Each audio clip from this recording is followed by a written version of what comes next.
Caffeine power activated. What's up, Bat Stan? How you doing? Hello. Hi. Happy Sunday. How are you guys? Good to see you. Welcome to the show. I hope everyone is having a fun, relaxing morning so far. You guys ready to kick back and read some Electronic Gaming Monthly with me from 1991? I sure as heck hope so. I just got to have a little sip. I don't want to be one of those guys that does the after every sip. So I pull the mic back like this, and then back like this, and then back like this. WillLo's internet is down, so he's doing what he can. He will be here when he can, but his internet literally just went down about, I don't know, 10 minutes ago, he said. Yeah, the internet, what are you going to do? What are you going to do? Hey, Cutthroat, good morning. I hope this EGM, let's highlight this guy. I hope this EGM does have a lot editors errors this time. I hope this EGM does have a lot editor errors this time. You sound like an EGM editor. I love it. Good morning, JT. Always 3 cups deep. Good morning, Matt Tracker Rubin. Good to see you, dude. What's up? Dude, Bat Stan is here with the sunshine as always, and the bats and the peace. It better be peace if you do this in England. You know, that means you can slag off. But you did it this way, so that's good. Speaking of our friends from the UK, Mutron is here. The artiste himself. He waves, yo, what up? Speaking moistly, welcome. Welcome. Oh, we got to get comfortable here. Dale is here. I don't know why. I don't want to call you Dr. Dale. Man, maybe I'll call you Dr. Dale. You can tell me if you like that or not. Well, whatever. Dr. Dale. Slurp this guy. Wise guy over here. Look at him slurping up over here. I'm sorry, buddy. Well, guess what? You get to spend the morning with me and listen to me read badly wrote reviews in the failing Canadian education system. There you go. No storms, man. I don't know. I'm not too sure why. Claude, how you doing from Facebook land, from Akron, Ohio? Good to see you, mate. Yeah. So no, I don't know. It just happened. Remember, what was it like a month ago? Oh, that was my power a month ago, where it was the two days in a row the power went out. But I've had internet issues too. Not so much since this new provider, but hey, it happens. Will be here when he can. I have some Starcade queued up as well for a little bit later if we want to continue the stream. But in the meantime, modem issues. What the hell's a modem? Look at smart eyes over here. The Canadian internet is bad as the school system. Well, the school system's good. The problem is that a lot of us punk kids didn't go. So can't really blame the Canadian system. I blame this guy right here. Over here, this guy. No, Starcade, the real Starcade. The game show, the video game show. Not the wrestling. What? They see Jay streaming, Ed the hater be hating. You guys, I don't know. I understand the lingo sometimes. You guys have jokes that go right over my head. Right over. I'm taking a sip from my Abbey Road cup that I've had since the 30s. And the photo actually is faded as much as the album cover has. Will you look at that? Look at it. It's all faded. But my Mario cup's on its last leg. The bootleg Mario cup I got from Amazon, the picture's almost completely gone. Yeah, mine's fine. I'm not too sure what Will has. I'm pretty sure Will has Rogers. I don't know. I don't know. I don't know what you want from me. I don't know. I'm doing the best that I can. Canada. We pay too much for internet. Dude. And phone. I had to call my provider not too long ago because my phone bill was, I'm not even going to say, but it was a lot. And I'm like, why is my phone bill? And that Nintendo Power Hotline, Nintendo Power Hotline. No, but I was like, why is my phone bill so much? Well, there's all these little tiny charges that they kept, that they put on or they didn't tell me about. Oh, well, Mr. Bartlett, you could have been saving this and this. You just had to tell us. It's like, I don't know what unlimited international this and that means. Why do I have this? I don't know.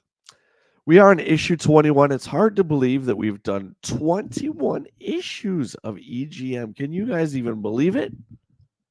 I can't even believe it. In this Power Packed issue, we are going to check out Cyberball, which is the cover story.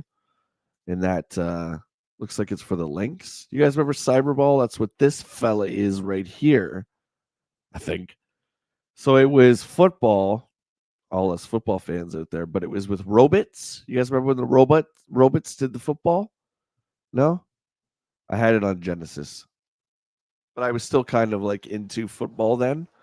So that's how I justify it. Haven't been back to it since. Football, a base wars, yeah. Or you know, I know you like Mutant League football and Mutant League hockey. Those games were great, but they had bad frame rate. Cyberball was fun. Yeah, it was pretty good. All right, so we got Kicks here. One of my all-time favorite arcade games. I love it. Robot football, what a concept. Yeah, it was the future, man. It was the 90s, barely, but in the 90s, everything was the future. Who played Bubble Bobble? Who played this bad boy back in the day? It's one of those games that people swear by, and it's kind of like Tetris, Dr. Mario. I mean, it's very much a puzzle game. I never got into these ones. Like Bubble Bobble's, I guess, a little bit more of a platformer. Stanley played it? Cutthroat? Okay. Well, this is Bubble Bobble on the Game Boy. So you guys know now that you can take Bubble Bobble on the go and green monochrome. You could do it. Loved Bubble Bobble. I did, and me. All right. All right. Flipping the pages. Oh my God. Look at this issue. This is going to be great. This is going to be great. Reading absolutely everything. I hope you guys are ready. So, in this power packed issue, we have lots of stuff to look forward to, including Famicom Times, Nintendo Player, Sega Masters. So now we can see that they've really given different sections of the magazine to the different categories, to the different game systems, because there have been so many complaints, as we've seen over the last issues, that EGM is biased for Sega or for TurboGrafx or for Nintendo. They're here to prove nope. We take all the advertising dollars equally and we'll spread them out in our magazine. You need a pinch reader. Well, I don't think this is the first time that I've done this by myself, so it's all good. We'll see. We'll see. You guys know, channel members, you're always welcome to join me. And each and every one of you right now who is a channel member is like off, like turn your head away and they're like, yeah, effing right. Why the hell would I want to be on a stream where I have to do a bunch of homework? Why would I want to do that? I don't want to read nothing. Entertain me. All right. I'm sorry. I was just suggesting it. Let's move on. Oh, look at this guy. Clark, congrats on being up to 607 officially licensed NES games. Good job, buddy. That's amazing. Good for you. Why don't you come on over to YouTube land there, honey? Come on over here. I post on Facebook mostly, in all seriousness, just to kind of advertise. But everyone's here on YouTube. I know when you're on Facebook, I usually only have like one person or two, so you can't see all the YouTube chat. But feel free to come on over if you want. All right, here we go. Fish Dude. Yeah, you know what? We ran into this company last time. Sofel. Sofel. I don't never heard of this company. I don't remember this company, but they made such games as Clash Ball and Fish Dude. Listen, can somebody confirm or deny the existence of these games? Because I don't have my man Willie here right now to do a Google. Can you guys do this for me real quick? Not the company Sofel, but Clash Ball for NES. I don't recall it. I also don't recall Fish Dude. I don't know if these were released or not. HGC is here. Hello, Chad, bro, dudes. Good morning. Good morning, my friend. Welcome on in. Good to see you. Metal Storm. Yeah. Yep. R-Type was pretty good on Game Boy. Kung Fu Master, I never played. Clash Ball was released in 1991. And you think I would know that? What about Fish Dude for Game Boy?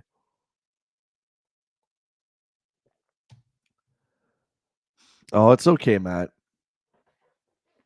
It's okay. Like you guys know, those are the two main perks I have for channel members, and you guys support me. So it's the least I could do, is have you interact with the show. I know a lot of people watch streams don't want to be on camera. I get that. But just so you guys know, you're always welcome. And the game streams, just a couple perks I have. Throwing it out there for you. But I don't blame you for not wanting to read this friggin' novel right in front of us. Who wants to read this? Whose dumb idea was this? You know what? Look. This started off as being like a sweet nostalgia trip. It's Sunday morning nostalgia. Let's all sit back and remember the good old 80s and 90s. And now it's like a homework assignment. It's a homework assignment. There's gameplay footage for Flashball on YouTube. Oh, okay. Clash Ball. Gotcha. It's okay, guys. Don't feel pressure about the reading. I'm just joking. I don't expect anyone to do this hell. You guys enjoy the nostalgia. I'll go through the hell. The power of rumors. Wait a minute. What's going on? What's going on the bottom here? Why does it say Ed is the editor? When did that happen? Hey, buddy, don't you even worry about it. I know you got to stream later too. Hopefully, it's up for you. If it comes back on, you got the link. Just pop on. It's all good. Okay, Steve was the editor. What's going on here with Ed? Did Ed take over? Huh. The Power of Rumors, my friend, by Ed Semrad. I guess he's taken over. He's hit Steve in the head. Earlier this month, Nintendo and Sony jointly announced in Japan that they are working on a new CD player for the Super Famicom. This can't be true. Throw water on it. That might help, Will. That alone is not spectacular news, as rumors about such a peripheral have been circulating ever since the Super Famicom was debuted in Japan last September. But up until now, everything was just that, a rumor. Something to talk about with friends, get together and argue which 60-bit system is better and has more potential. Now, though, it has gone beyond the rumor stage and, in fact, is fact. What is more surprising is that this CD player is already past the prototype stage, since Nintendo plans to have it out in stores in Japan by the end of the year 1991. And then later this month, it will be shown behind closed doors at one of the trade shows. What? The Super Nintendo CD-ROM made by Sony is in fact real and going to be shown off at trades? What? There's more, though. Unlike the NEC or Sega CD-ROM units, the Nintendo player is rumored not to be inexpensive, instead selling for $300 to $400. The price being discussed is just under 100,000 yen, which translates to 750 US dollars. And then it will not be compatible with the current generation of CD players. Now the story is getting interesting. Analysts speculate that this CD player is going to do more than just playback games. What? They are predicting that the CD player will serve as a hub around which the whole new generation of machines will interact. This is amazing. This is cutting edge news. It is known that Nintendo is interested in getting more involved in the home information database market. And Sony is also thinking along those lines. A new generation of machines, though? The Super Famicom is less than a year old. Listen, when you got Ed doing the editorials now, you better not piss him off. I'm telling you right now, Ed's taking over. You hear? Do you hear me? Ed is taking over.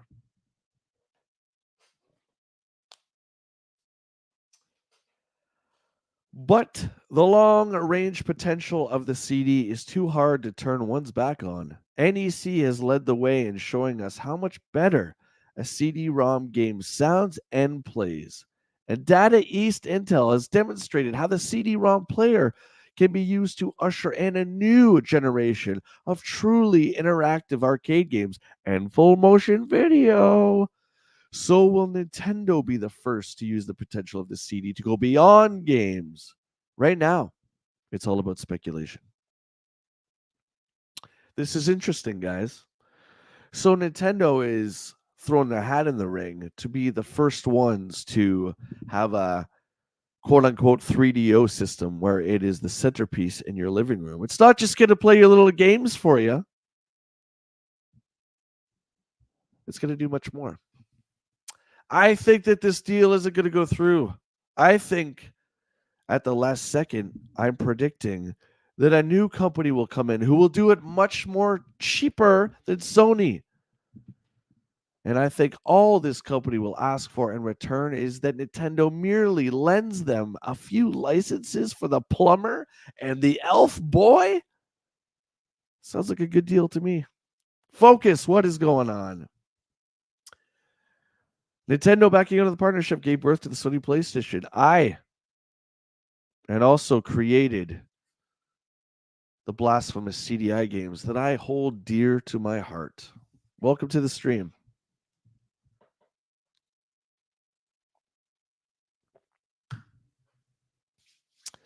If we look at this issue from another view, it's amazing how a well-placed rumor, a very short, non-script press statement, could get a whole industry wondering about something that doesn't even exist yet. It's not a new idea. A major American company in the early 80s, very well known for creating vaporware. It gets the players talking and even influences their future buying decisions. The huge amount of letters that we get every month about the Sega CD-ROM goes a long way to prove how important rumors are to companies. Well, this is before any kind of internet or social media. How else are you going to get the rumors out there? The Inquirer, right? So is the Nintendo CD-ROM for real? Or is it something created to take some of the attention away from the upcoming Sega CD-ROM? That doesn't sound like Nintendo. That sounds like something Sega would do. But I don't think that sounds like something Nintendo would do. One thing is for sure. The short announcement from Sony and Nintendo got a free page of advertisement here in this column. It also got 400,000 players wondering about what the Big N is really up to. Now, which major company wants a free page so we can talk about rumors regarding the first 32-bit system? I got to tell you, I like Ed's editorial. I like it. And I guess this is the first issue where he's taken over. I don't know if Steve has moved on. We'll see when we get to the reviews. But Ed certainly has taken over, at least for this issue. And I like his editorial. That was great. Brings me right back. The console that looks like a VCR. Oh, the CDI? Well, the console that looks like a CD player. Back in the day, that's how big and enormous the CD players were. And heavy. So yeah, it looks like a CD player. Yeah, Bart versus Space Mutants. Who gives a lunch? All right, letters to the editor. This is arguably the best part of the magazine where we get to see the very first internet trolls in their infancy. Are you guys ready? Let's do it. Great turbo picks. Let's start with Eric Turner from Baltimore. Baltimore. You guys are great. Your 19th issue was the best yet. I haven't seen another magazine come even close. Your 16-page turbo column was the greatest. The previews were awesome, and the reviews did justice to this great system. Keep up the great work. Can we see more Bonk 2? It looks better than the first.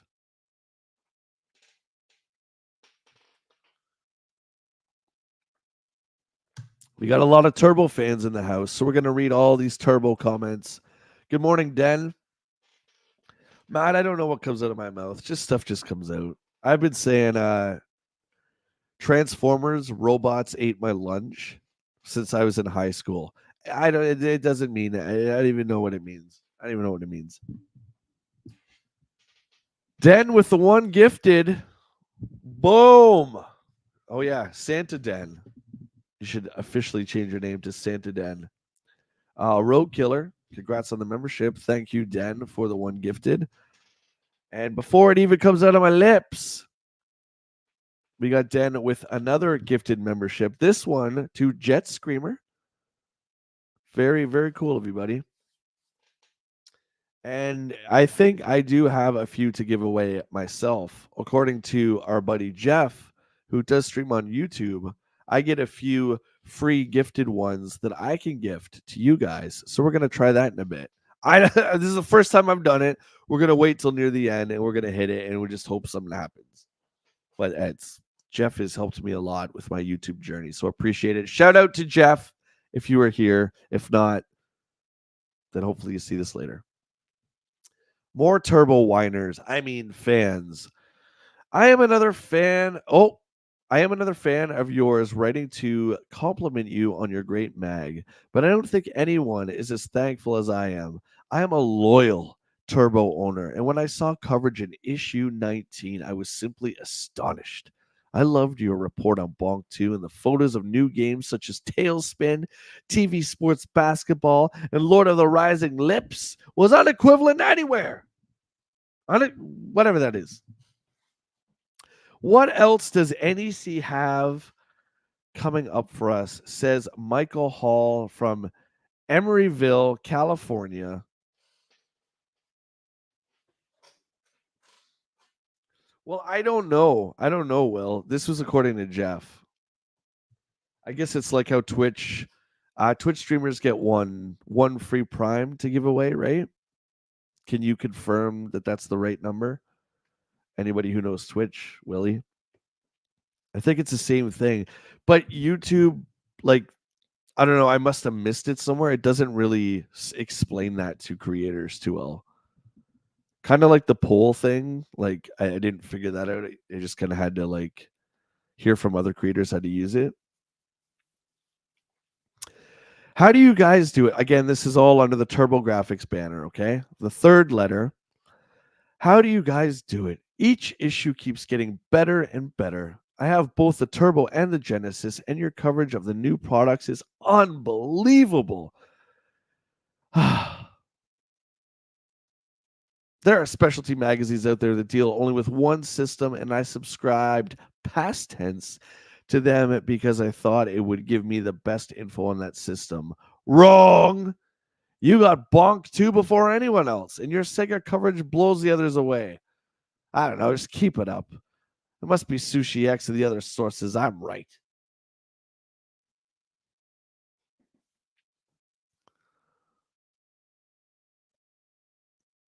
Yeah, the free ones are. What? Oh, I'm not doing them at all. So there you go. I'm trying to make a living. That's all I'm doing. That's all I'm doing.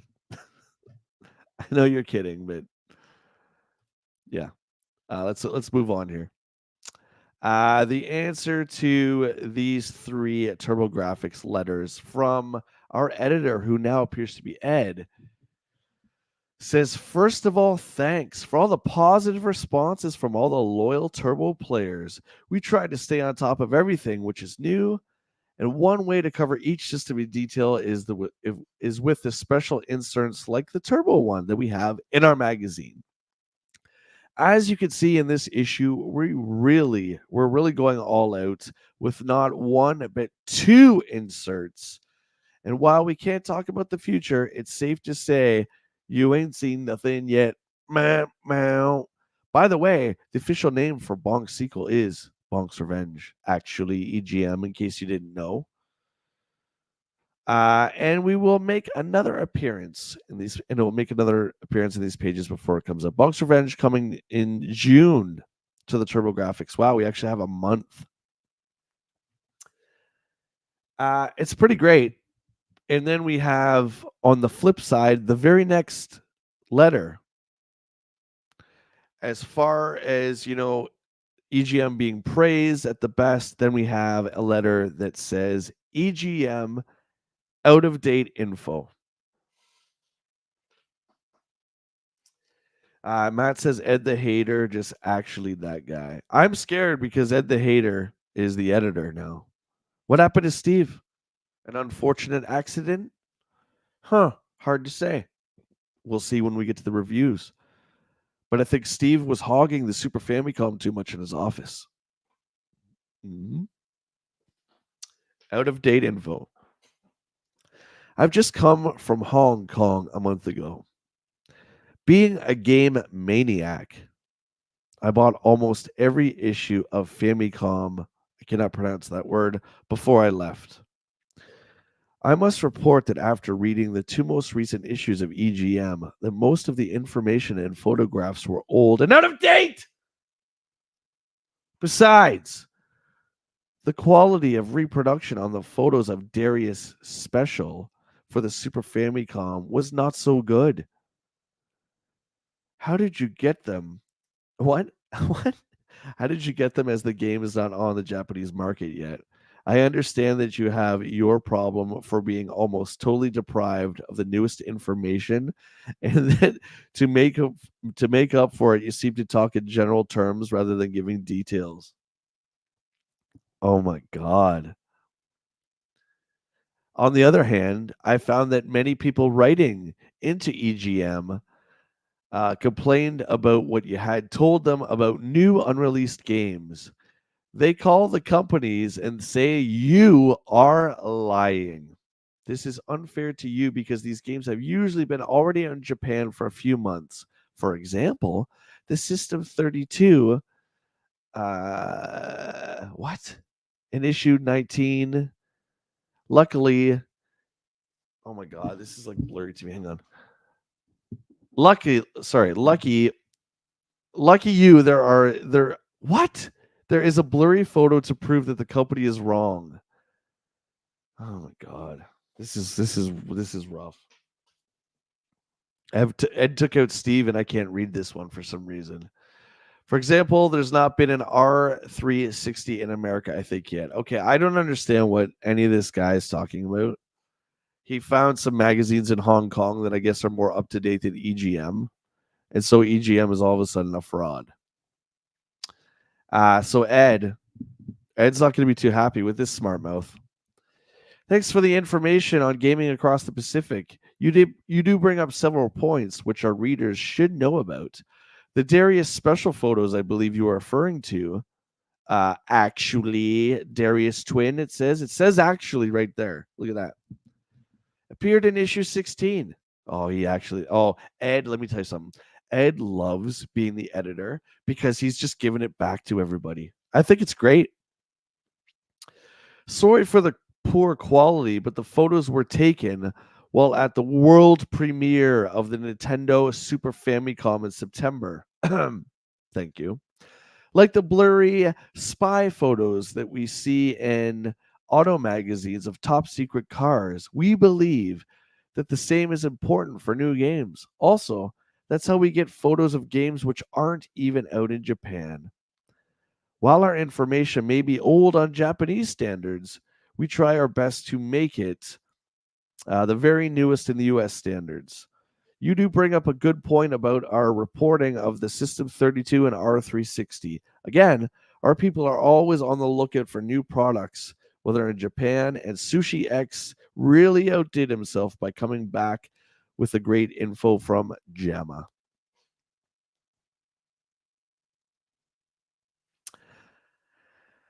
Yeah, so what's the lesson we learned here, folks? You're not allowed to ever make a mistake. And this is before the internet. So, EGM, I hope you learned your lesson. Don't ever make a mistake because that's rude. Oh my God, it's still going. In addition, we are willing to take our share of denials from companies because that is the nature of the business we are in. We have one thing going for us, though. Time is on our side. Companies can deny the existence of a product this month, but sooner or later, more often than not, they will announce that it is coming out. I love it. I love it. Ed's really giving it back to them. This is great. He's not taking this crap, man. Great Sega Master System coverage. I think we're gonna skip that one if you guys are okay with that, because I have to do all the reviews. Oh my God, there's 3 pages. Let's see what we got here. Neo Geo Forever. More complaints. Well, come on. You guys know drama sells. We got to do the more complaints.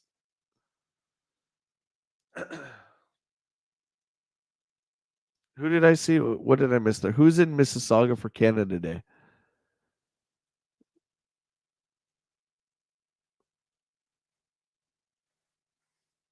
Oh, I don't know. I missed that one. Hey, Raj, how you doing, buddy? Good morning. All right, more complaints. Over the past 3 months, I've sent you 4 letters. To date, I have not received any answers to any one of them. What gives? John Sabapskan from Kansas City, Montana. Here's another complaint. I sent you a game tip back in December. I haven't received my free game yet. Did you forget about me? Says Paul Sams from Minneapolis, New York. Jeez. All right, we got another one. In issue 17, you said that Superstar Soldier would be coming out in December of 1990. It is now February of 1991, and the game still isn't out yet. When will it really be in store? Says Bill Whips of Atlanta, California. Wow. All right, Ed. Give it back to these guys. Well, John, there is good news and there's bad news, Hot Lips.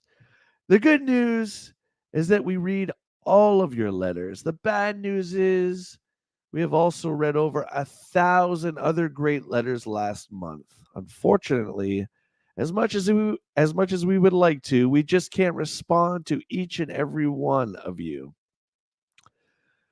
Those which would be of interest to the majority of the readers are answered in this section. Your thoughts are important. They play a large part in helping us choose what we will cover in the upcoming issues, so keep your options coming. Opinions coming. We went back to our files, Paul. Yeah, right. You mean the bag of dirty old letters on the ground? We went back to our files, Paul, and you did send a tip in December. Unfortunately, we had already published the tip in our September issue. Cue the Price is Right fail noise, Paul, because you suck. Remember to read the rules very carefully, you idiot. All winners will be notified by mail, you dunce. Good point, Bill. You found one of the problems we run into every day here at Electronic Gaming Monthly. Since we are dealing with early prototypes of games that are many months away from production, most times the companies can only give us an approximate in-store date. We realize how important this date is to game players, and we are now working closely with all the software companies to refine the store dates. By holding 2 pages open until the very last minute, we are able to get the information that is only a matter that is only a matter of weeks old. Check out our news section where it lists all of the games that will be coming out in the next month.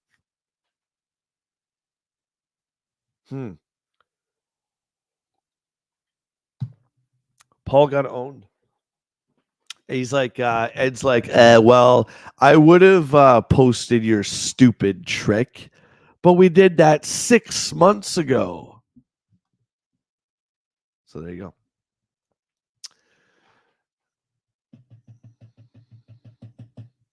That Neo Geo one's on. That's a lot. For those of you who want to follow along at home, please check out retromags.com and search Electronic Gaming Monthly number 21, and you can read along. I'm not reading this Neo Geo one because it is like a Stephen King novel. I'm but one man today. We're skipping. Review crew. Steve is there. Steve is there. So what gives? Why is Ed editorializing? Who knows? But here we go. Double Dragon 3 for the NES. It seems like only a few short issues ago we were talking about Double Dragon 2. Now Double Dragon 3 by Acclaim known for not necessarily creating a lot of their own IPs, but translating arcade favorites, sometimes good, sometimes bad. But they did have Rare under their belt at one point in time for Iron Sword. So give shout out to Acclaim here. Double Dragon 3 gets an 8 from Steve. But before we get into the reviews, we have to read what our favorite reviewers have been up to this month. Steve has been keeping himself very busy working out the details on the new trade magazine. In his spare time, he unwinds by playing all of the new games from Japan. And Ed has been quite mysterious ever since he came back from Japan. Ed, what did you do in Japan? All he talks about is the new Nintendo CD-ROM and how it's going to affect the industry. All right.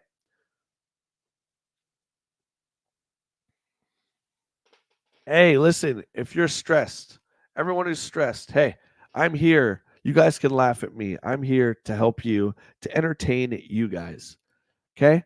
So for these few hours together, grab a coffee, grab a whiskey, grab a whatever you want, sit back, let me read to you very poorly and in a nasally gamer voice. I can't think of anything more relaxing. Raj, let's get to your comment here. Was Acclaim the creator of my most favorite game of all time, Venetian Blinds? Oh, close, but no, that was Activision who created Venetian Blinds. David Crane, co-founder of Activision. Venetian Blinds was actually a tech demo, as many people have yelled at me on YouTube. I realize it was a tech demo. It is a joke. The video is just a joke. It's just a joke. Okay, 8 from Steve. Ever since Double Dragon surfaced in the arcades years ago, no fighting game has come close. Actually, it's a beat 'em up, Steve. Okay? No fighting game has come close other than the incredible sequels. This sequel is no exception, sporting new radical moves, boggling techniques, powerful bosses, and 2-player simultaneous play. A wiener! 8 out of 10 from Steve. All right. We're starting off with a good review, Steve. Crow, what's going on? Good morning. Rookie mistake, I know. Do you want to know? Here, I'm going to highlight Metron here. Do you want to know when I started my channel in 2020? when I was just doing toy reviews, I was afraid to allow comments. And I don't know if you guys know Junkman. Junkman messaged me and he's like, why your comments off?" And I'm like, "Oh, I'm terrified of what I thought I was gonna get ripped apart." Because when you make a video for the first time and you put it online, I can't think of anything more scary. So when I first started YouTube, I didn't have comments enabled. Now I find it hilarious. Some of the stuff people say is just it's awesome, man. It's like legendary. It's legendary. Den of Geek with the gifted. Woo! Look at this guy. Santa Geek. Do you like Santa Den or Santa Geek better? You tell me. Whatever you want to be called, I'll call you. I'll call you that. Cashew Kitty got the membership. So thank you once again, Den, for the support. Guys, you know, if you want to become a channel member, you can play games with us on our community day. You can also appear in any of my live shows. Those are the two main perks I have. Get to hang out. I think it's fun. So consider becoming a channel member. All right, we're moving on to Ed. 8 as well. So Ed and Steve are in sync. I like it. A truly exceptional game. One would think that the programmers would run out of new moves and techniques by now, but each game just keeps on getting better than the previous version. Being able to play as different people, characters, is a great idea and adds variety.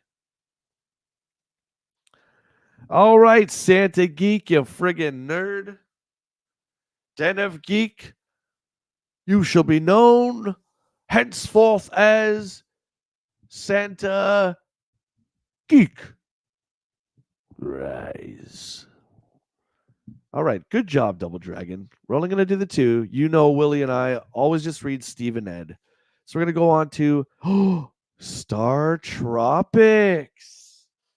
Star Tropics. See ya, Dale. This one is a game that has got, I would say, a pretty high cult status over the years. Not very impressive scores. 4 from Steve. Wow, let's check it out. Somehow, Nintendo managed to create an adventure game out of a boring plot. Star Tropics is nothing more than amalgam of other Quest games. If, as any serious Quest gamer has, you have played Ultima or Dragon Warrior, what? You will quickly become bored with this card. What the? Who writes like this? Who writes like this, guys? Steve, I think Ed should take over permanently. 4, that's terrible. 6 from Ed. It's hard to find a good Quest game for the Nintendo. What? What? Ed, dude, I know we're not friends on Facebook over here, but get the hell out of here. There's no good Quest games on Nintendo. What's this? Get out of here. It is easy enough for players of all abilities, and the adventure is long and challenging, somewhat reminiscent of Zelda, but better. I'm gonna swear in a second. I might throw off an F-bomb. I can't keep it in. What the fuck is going on here? Is this guy all right? Listen, I've got to read this whole thing. Let me finish it, then I'm going to read it again. Adequate graphics and action, but not exceptional. Still, it is worth buying just for the long quest. Let's read Ed's again and let this sink in. Okay. Unleash the beast. Okay. Ed, I don't think you know what the fuck you're talking about, because this is crazy town here. It's hard to find a good Quest game for the Nintendo. Dumb. Second point. It is easy enough for players of all abilities, and the adventure is long and challenging. That's fine. Listen to this. Somewhat reminiscent of Zelda, but better. I don't know if I can do this. I mean, I didn't make Zelda, okay? But come on, man. Adequate graphics and action, but not exceptional. Still, it's worth buying just for the long quest. So basically, what he's saying is it's better than Zelda, but the graphics are worse. The only reason to buy it is because you'll get your money's worth because they drag it out.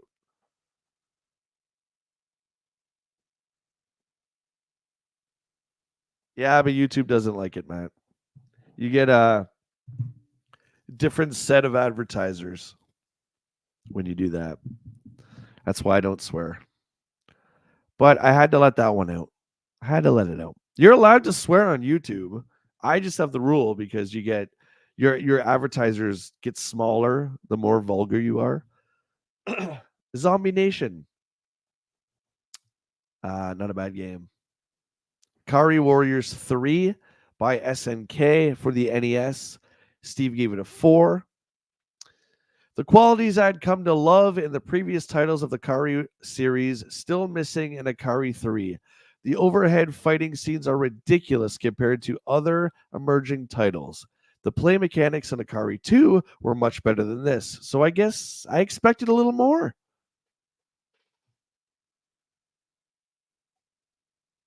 And then Ed gives it a 5. If anyone has played Akari Warriors, you know that it sucks so bad. I remember playing Akari Warriors. Everyone's like, "Oh man, you played Contra? You played Contra, man?" I'm like, "Yeah, I played Contra." "Oh, well, play this one, man. Way better, man." I remember renting the first Akari Warriors. Horrible, horrible game. Horrible. Oh yeah, I can believe it, Den. I can believe it. Ed says 5. The first 2 games of the series were good games for their time, and I had high hopes that the third would be even better. Unfortunately, it is only as good as the previous games, and it just isn't enough considering how far games have come in just a year. Only average. Cares. Now we go on to Magic Darts. You guys remember Magic Darts, the game every kid wanted for Christmas? I hated it too, Matt. Matt says, I hated Akari Warriors. Akari Warriors. I always called it Akai Warriors. Who gives a lips? I couldn't get past the first stage and chucked the cartridge back at the rental place the same evening. Oh my god. Well, they didn't do anything. They didn't do anything, Matt. I only rented the first one, and a buddy of mine had the second one. I couldn't stand them. They're all just think of like the top-down views in Super C. It's like that if your controller wasn't plugged in. Magic Darts by Romstar for the NES. 6 from Steve. Focus, yeah. They gave it Magic Darts higher than Star Tropics, which, by the way, is better than The Legend of Zelda, according to Ed. Ed, I'll never forgive you for this. Lawn Dart Simulator, yeah. 6. Wow. This card is actually fun. It can become boring after playing alone, but competing with friends is a major plus. Magic Darts is humorous too. The different characters add a brilliant touch as well. Use the Bruiser Max and watch the darts get flattened when it strikes the target. Oh, that sounds like fun. Ed even likes it even more. 7. A Dart NES game is a great idea. Romstar has taken the sport that is only average for play value and improved on it by adding unique characters. Don't you insult darts, Ed. You're already on very thin ice, Buster. I'm telling you right now this minute. Each has its own style of throwing, and trying to master the ninja technique is a real challenge. A good variety of versions, too. Come on, man. It'd be cheaper to get a real dartboard. Yeah. And fun. I can only imagine that this is because, everyone had the drunk uncle with the dartboard. We all had one, right? The hammered uncle that you go to his place on Thanksgiving or whatever the hell, whatever holiday you went. Hey, come on there, Jay boy. Come on down through the darts with Uncle Roy. You're like, all right. And then your mom was like, Jay Bartlett, you get up here this minute. Roy, What are you doing? He's not supposed to have sharp things and throw them out the wall. Come on. So this is probably for the kids that picked up sharp objects and threw them at the wall. This would be an alternative for that if you were that obsessed with it, I guess. You're the drunk uncle? Roy? Uncle Roy, where you been, man? You haven't been around since my 10th birthday. Jeez. War on Wheels by Jalico for the Nintendo Entertainment System for hang on, I just got to get my coffee request in here. Guys, I hope you're having a good time. Don't forget to throw a like on the video. If you don't mind, throw a like on it. I really do appreciate it. I hope you guys are having fun.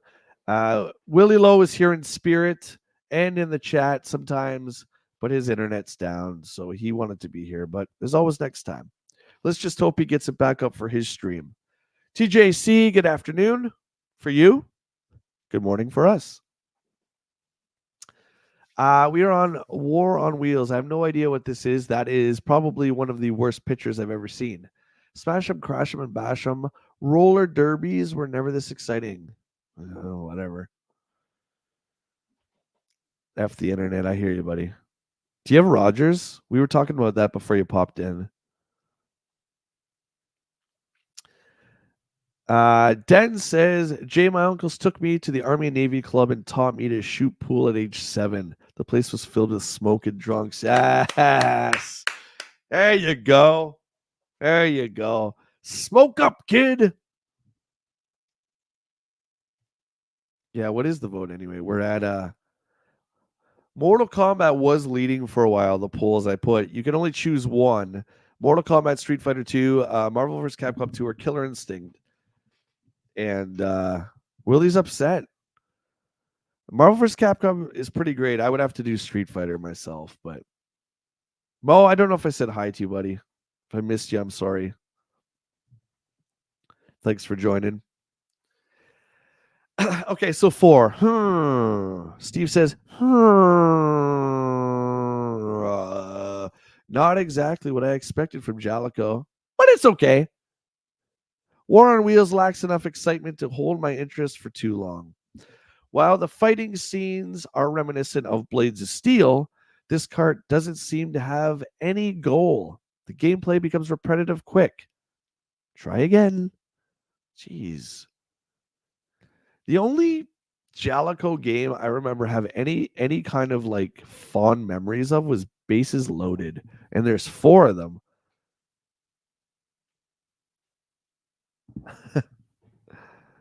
Willie's never happy. It's all just an illusion. 5 from Ed the Hater. I'm not a big fan of roller derby games on TV, and because of that, I can't really get into a video game version of it. Not extremely exciting, but average. Perhaps something unique could have been added to spice up the action. Looking at the screenshot of War on Wheels, I mean, this could really be anything. I'm just saying. Could be anything. Moving on. Oh, here you go. All the Jackie Chan fans. Remember Jackie Chan's Action Kung Fu for the NES over here? Good times. Good times. Clash Ball. Oh, I think this used the Power Glove. There's that Sofel company again that I've only just heard of today. Sofel. Yeah, it doesn't ring a bell. Clash Ball didn't get that great of reviews. Not great of their reviews at all. Far into the future, soccer, football, and robotic technology have meshed into one new sports breakthrough, Clash Ball. Okay, maybe this is in. I'm thinking of what was the Power Glove game? It is Clash Ball, isn't it? The Power Glove game when you were like throwing the balls at the screen. Do you guys remember that one? That's the game I was thinking of. I don't think this is it. Oh my God, look at this. Look at this hot info. Sofel later changed their name to Game Mill. Oh my God, it's fact. And then we're partners with Bishu? Maybe? Maybe. 5. To tell the truth, this card is an excellent effort to bring to the NES a game that would be more at home in the 16-bit system. The game concept is good, and a 16-bit version can't be far behind. Still, it lacks the control and visual stimulation necessary to become a powerful card. 6 from Ed. It's not football, hockey, rugby, or soccer, but it is new and interesting. 1 second, guys.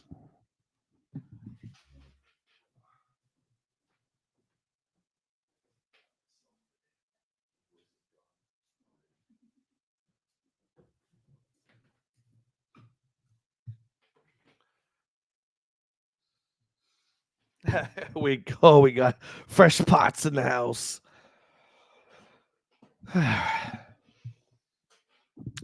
So sorry, let's continue with Ed. It's not football, hockey, rugby, or soccer, but it is new and interesting, and it seems to be a combination of all of them. Somewhat difficult to keep track of what's going on at times, but this is more due to the NES than the game. Not bad, as I was getting tired of normal sports. Come on, Ed. Come on, Ed. We're moving over to Totally Rad. Wait, Jalico, that's their second game this month. Good for you, Jalico. You can only release 4 a year, so you decided to do 2 in the same month. I mean, that's pretty I'm just saying, pretty ballsy of you. Now, I don't remember Totally Rad, but it sounds totally sweet. I'm sure it's something that's awesome. 8. Now, here's an example of Jalico's brilliance that really shows their potential. Radical, awesome, gnarly, and just plain cool are a few words that describe Totally Rad. The concept is radical. The music is awesome. The magic is gnarly. And the characters are cool. What the hell is this game? What review is that? What the hell kind of review is that, Steve? I think Steve was trying to be funny. Ed gives it an 8. Wow. Now, this is a game that I'm continuing to play even after doing the review. The graphics and the sound are much better than average. And the bosses, well, they're something else. This game takes practice, but it's fun nevertheless. One of the best in a long time. I mean, you can't argue with something called Totally Rad. If you're going to call your game Totally Rad, you got to bring the thunder. Am I right? Got to have a sip. All right. Oh, I did the noise. I'm sorry I did the noise. I did the coffee noise. Moving on to the Sega Genesis, we have my favorite Shinobi game. This bad boy is called Shadow Dancer. Anyone ever play Shadow Dancer? Have you even ever heard of it? Shinobi has a wolf that he brought from Snake Eyes. That is actual lore in the G.I. Joe lore. 8 from Steve. Shinobi at its best. Although swamped by an influx of Genesis carts, this game is a treat not to be overlooked. Hang on, I got to say one thing there. You're supposed to be reviewing the game. The fact that Sega and third-party companies are releasing a lot for the Genesis and you perhaps can't keep up to it should not reflect on the score of the game. So take that out of your review and put in some words like tubular and awesome. The graphics are well drawn and animated, and the music is excellent. The only drawback to this card is the lack of the different ninja magic I loved in Revenge of Shinobi. Shinobi, have you ever played, Matt, have you ever played Rolling Thunder? Shinobi was the first of that style of game. Rolling Thunder came after, I believe. But it's a side scroller run and gun, but it's a little more technical. It's a one-hit death too. So you're hit, you're gone. Skyfall. Snuck his way in. He's here. He's here to rock and roll. Mo says, look, we need to bring back tubular. No one uses that word anymore, and it's sad. Okay, let's try. Let's use that in a sentence right now. It's an adjective, yeah? Let me think. Have you guys played the new World of Warcraft expansion pack? Oh, dude, I played it. It's tubular. Have you guys gone outside today? The weather's tubular. Have you had a chance to go to Toys R Us lately? The dolly section is absolutely tubular. See, I don't know if it works. How would you use it? Use it in a sentence. Use tubular in a sentence. Oh, the final boss is like tubular. That could work. That could work. We're trying to bring it back, but you got to bring it back in the right way, Raj. So we're trying to use it in sentences, right? HEC says the weather here is trash here in Georgia. Humid as F. Sun is angry like in Mario 2, and it's not tubular. Yeah, see this guy's guy. Look at this kid right here. Totally tubular, dudes. TJ says Shadow Dancer is a great game. I have a video on my channel of it. Difficult but fun. Yeah, I tried my crack at it too, my friend. Not so long ago. Not streaming, just playing it. And I'm not a fan of the one-hit deaths. But I've never been in any of those games. Other than that, I liked it. Actually, I don't know if Shadow Dancer's one-hit death, but I know Shinobi is.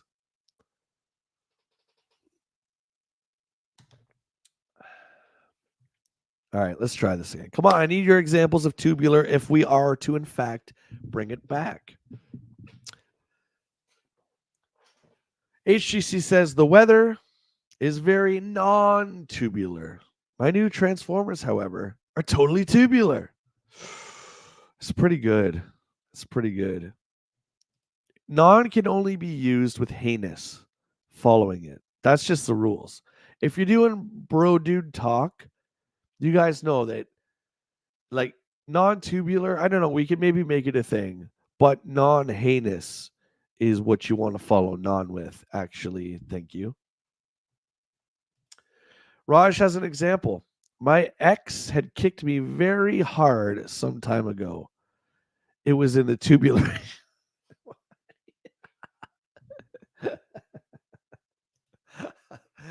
So you want to use that as to describe your business, your garbage. That's fine. Santa Geek says, I caught some waves on my board yesterday and it was totally tubular. Mutron says, the roll from my toilet paper is totally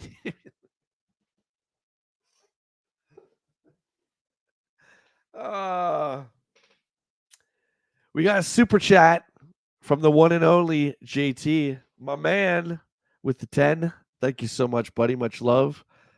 JT says the following message. Very proud of you soldiering on solo for this EGM stream. You're demonstrating reading at least at the 10th grade level. See, that was non-heinous. 10th grade? Thanks, man. I feel like it's worse, but I appreciate that. Speaking of Transformers, did you see they're releasing Flame and I don't know who that is. I don't know who either of those are. No, so I did not. Is that exciting? Station is a totally tubular dude, bro. Dude. The coffee is totally tubular dudes. Okay, we're bringing it back. That's it. We'll add it to the dude bros. We'll add it to our lingo. But we have to carry on here with Ed's 8. This soft is a sleeper. Considering all the great big name cards out there, you might miss this one. See? Again. Stop it. Stop it. Stop it. I don't care about other game carts. Don't tell me how many games there are. That is irrelevant. Okay? Stop it. So I want another 2 sentences for this review, Ed. I'll wait. Anyway, considering all the great big name carts out there, you might miss this one, but don't. Plenty of action, power ups, and very good animation. A lot of different moves to learn, and that is good for this kind of game. Good player control. Wow. Good job. So, if you guys haven't played Shadow Dancer, you have to play Shadow Dancer. You've only had 45 friggin' years to do it. Do it anyway. Oh my God. How am I supposed to say this? Saga. Yeah. Saga. Saga. Saga. Ea. Saga Ea. Saga. Lord, give me strength. These reads are now a death sentence. Saga by Tato for the Genesis. 2 gripes. 7 out of 10, says Steve. Poor sound and no 2-player options. Okay, now that's off my chest. So I can only say that this is an incredible shooter. Finding through 28 levels is mind-boggling, and the graphics are superb. I like the new Darius-style bosses too. Wait until you see the last level bosses. 8 from Ed. I loved the game as a PC Engine CD shooter, and the CD sound was spectacular. As a Genesis game, the graphics are better, but the sounds, well, they could be better. But I'll take graphics over audio any day. One of the longest games on any system. Really? A shooter. Interesting. Fatal Labyrinth. This one, I think this one was kind of like Double Dungeons on the TurboGrafx, if I remember correctly. I believe I spent a weekend with this cart.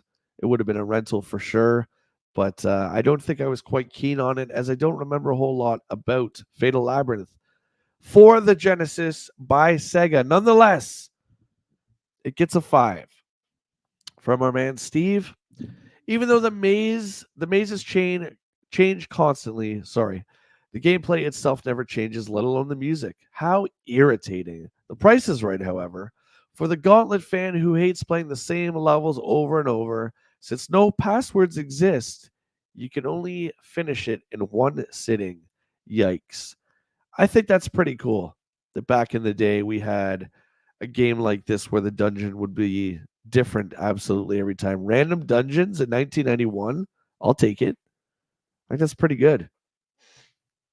It's pretty good. But Steve didn't like it. Ed doesn't fare any better. 6. There are 2 good points on this game.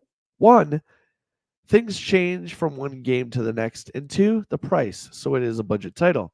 At least Sega is starting to realize that not everybody can afford a big 8 meg game. And since everything changes, the game will no longer lifespan. What?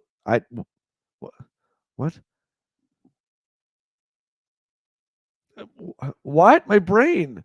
At least Sega is starting to realize that not everybody can afford a big 8 meg game. And since everything changes, the game will have a longer lifespan. Oh my God, it's me. It's all me. It's always been me. It's always been me. I'm starting to crack. I'm starting to lose it.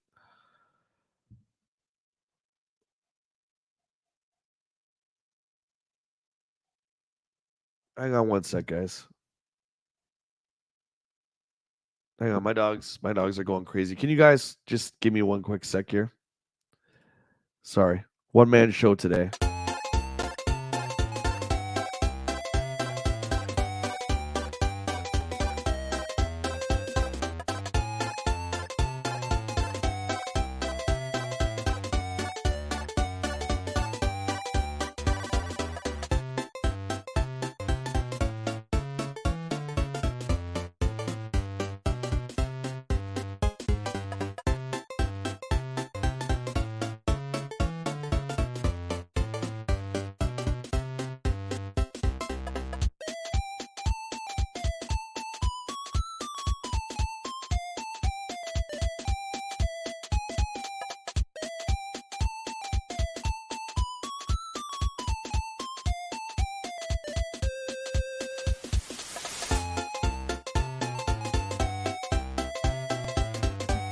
Well, Dan, to answer your question there, I mean,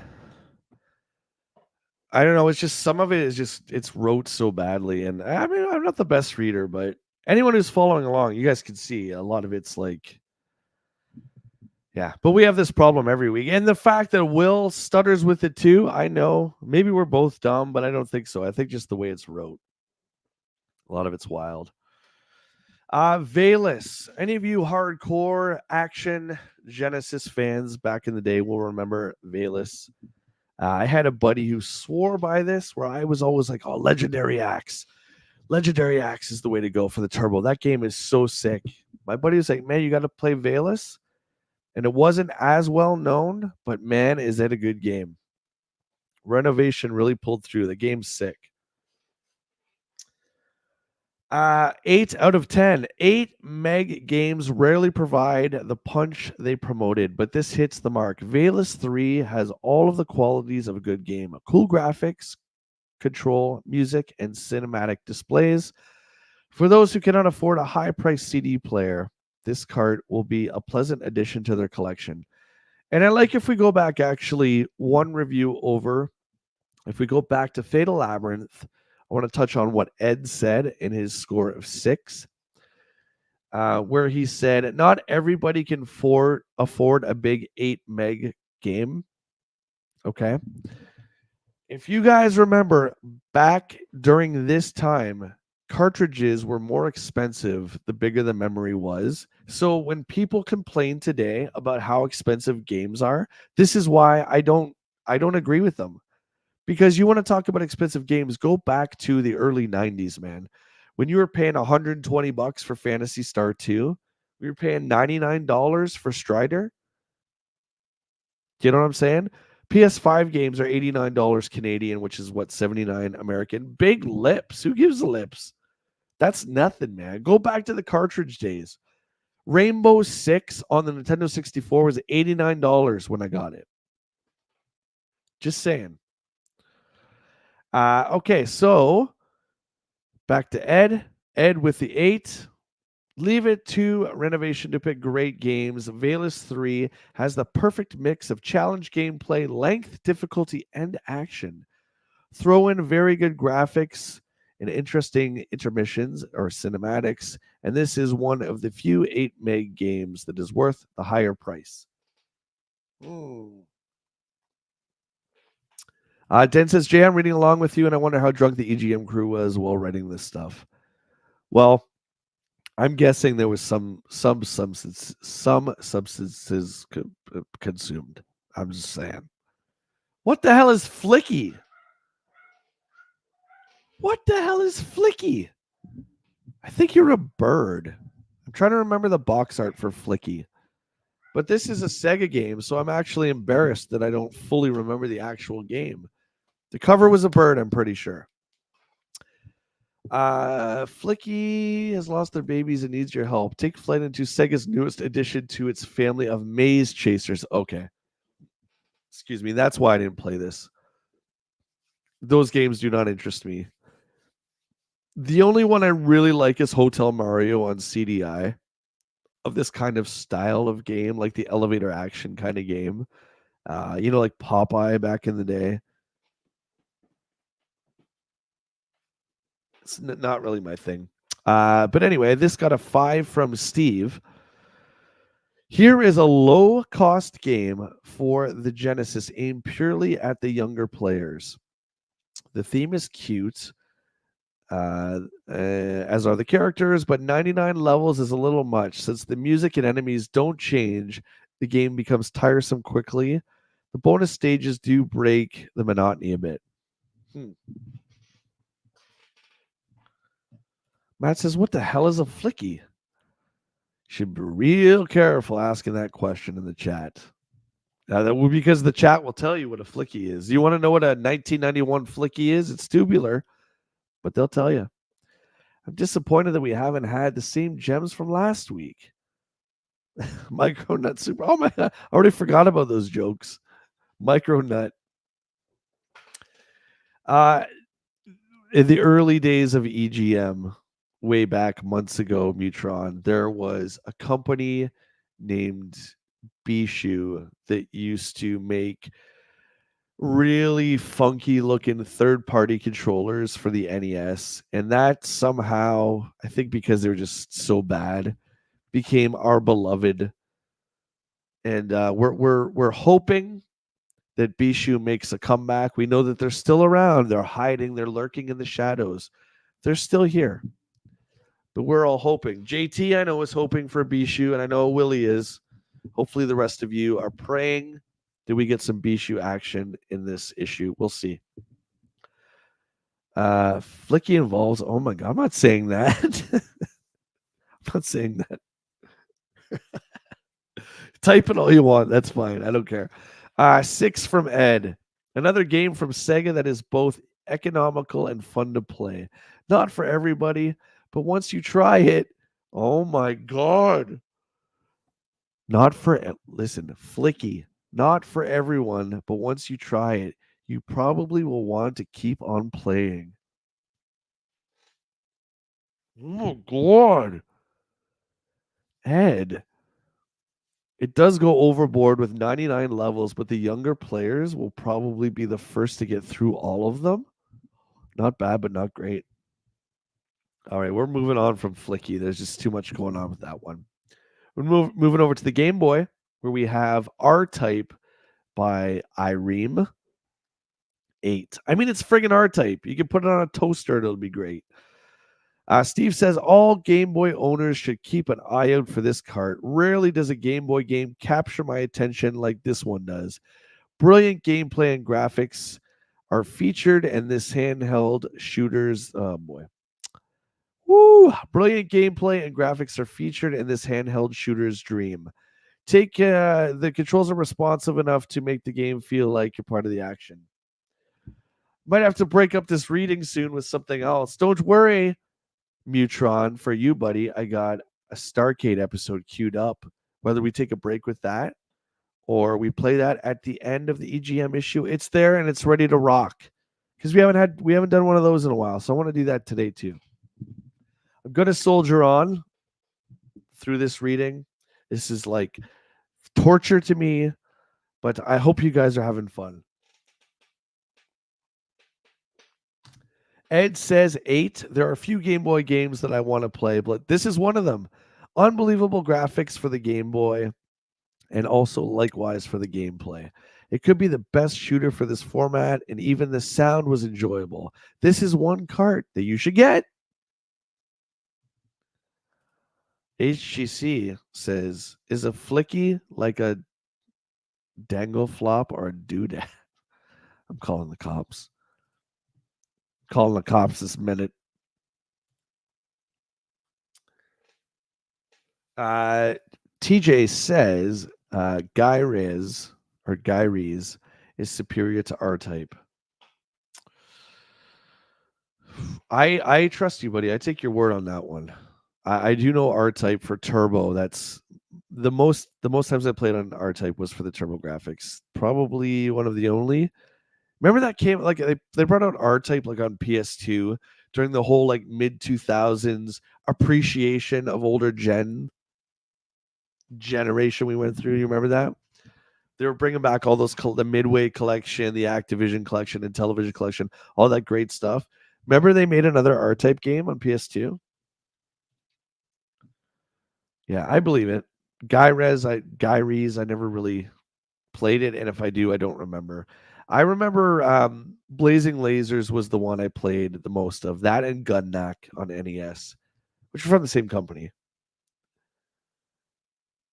Oh, Raj says, Jay, I find your enthusiasm today very infectious and tubular. Rad. Rock on. Appreciate it, buddy. Thank you so much. Oh, my voice is starting to give a little bit, but that's okay. We're going through it. Gyries was on Genesis. Yeah. Yeah, I do remember it.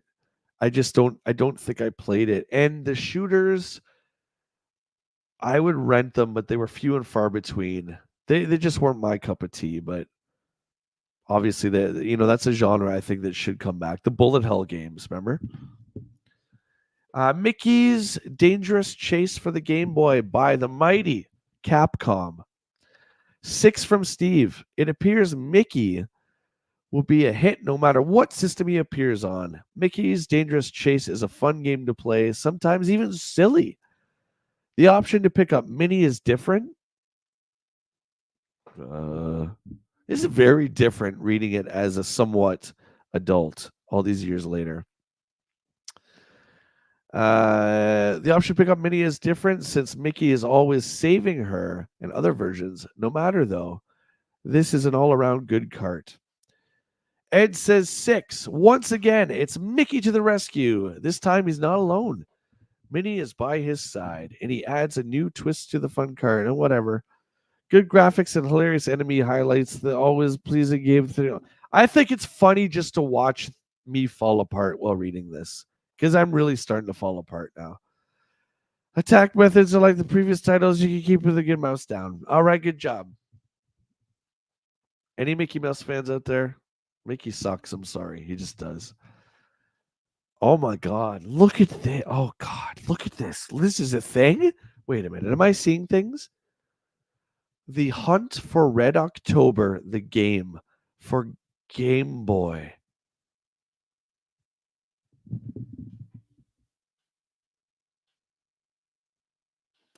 I'm writing it down. Will, I'm writing it down. I just think I found in my quest for the worst game of all time, I'm writing that on the list. The Hunt for Red October, the game for Game Boy. Can you imagine being a kid on Christmas and opening, you know the size of a Game Boy box. You're just hoping for the new released Super Mario Land 2, and you open the box and you see Sean Connery's dirty old lips looking at you. The Hunt for Red October, the game. Who is this for? It's on the list.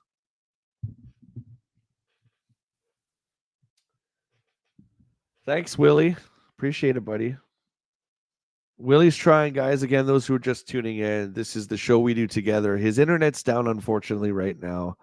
We're all hoping for him that it's back up in time for his stream today, which is, I believe, at 2 o'clock on Twitch. The dirty old blimp. The dirty old blimp. Yeah, that turtle blimp sucks. What a piece of junk. Anyway, the Hunt for Red October.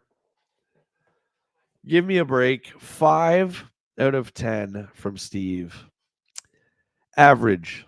No more, no less. The concept behind the Hunt for Red October is excellent, but the execution is less than adequate. Unfortunately, this cart could have been much more enticing if it was faster and featured different enemas and hazards. The round bosses are good, however.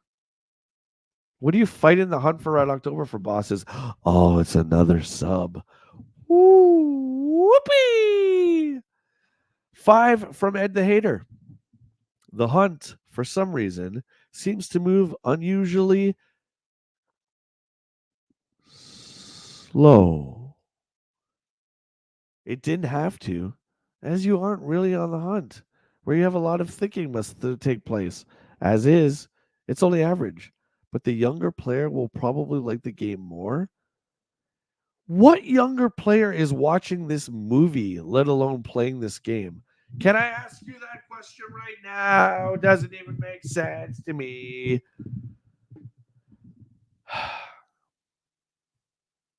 How do you say this next one? What is happening today? Mysterium. Ah, there. By Asmic. Asmic Entertainment. I remember those guys. I have no clue what this game is. Utilizing the tools of fire, water, acid, and mercury, you must transmute the objects that you find scattered throughout the levels into objects that are useful. Okay, that sounds kind of cool. Mysterium by Asmic gets a 5. Whew! My brain is tired from endless calculations. What? This game does not look fun to me. What is this word? Computations from solving the game? The game does not deliver fast-paced shoot-'em-up action, but it never promised it either. The puzzles are good, although the mechanics are a little choppy, not for the impatient player or the impatient reader. It was a good movie. Do you want to know what? I took a date, a high school date to that movie, and I fell asleep. And you know what? I never saw her again. She didn't want to see me again. Can you believe that? 7. The name of the game says it all. It's a good game where you have to think, and not nobody likes to do that. Not everybody. Okay.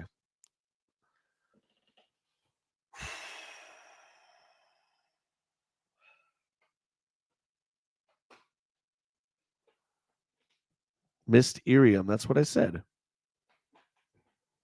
Oh, did I say Mysterium? Mysterium. Mysterium. It's pronounced who gives a lips. But thank you. I appreciate that.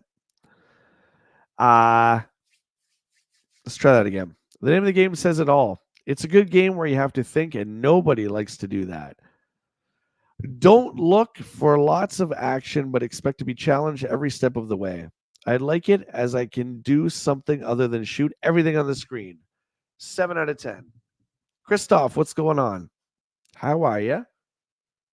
I'm on my 4th cup. I'm just saying. We're moving over to Blockout. Oh, look at this game. This game here, this doesn't look too exciting. Blockout for the Atari Lynx by Atari. 6. I think I'm getting dizzy watching these blocks rotate in 3 different directions. Tetris is still a favorite, but Blockout adds a little spice to this waning theme. Different pits and block shapes pump up the action in ways unimaginable. I do miss the coin ops talking head, though. I don't know what he's talking about. Never played it. Nonetheless, 6. Also from Ed, 6. The 3D effect on the links is one. The 3D effect on the links is one of the pluses of the system. The game is decent and challenging as Tetris, but now you have to think with the added dimension of depth. A good addition to the Atari lineup, as this is a game which doesn't grow old. You guys remember a few months ago when we did the table read for The Empire Strikes Back? I just want to give a shout out to Neil, who was the narrator of all the action scenes. Dude, I don't know how he did that. He pretty much read an entire novel. By the way, you guys can find us doing a script read of The Empire Strikes Back on my channel here for Star Wars Day that was May 4th. But I just want to say shout out to Neil for having read basically their entire novel while we did the lines of the characters, because oh my god, this is a lot.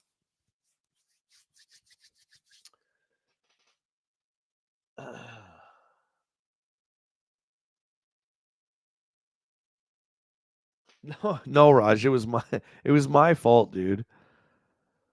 I fell asleep. Like it was our first date. I mean, we were like 15 years old, right? It was totally my fault, man. I don't blame her for never wanting to see me again. Who falls asleep in a movie? I don't word good today. Yeah, it's a lot. Musha. For all you gaming collectors out there, Musha would be in the top 10 of rare, expensive Genesis games. It's a great shooter. Check it out. Are we done? Oh.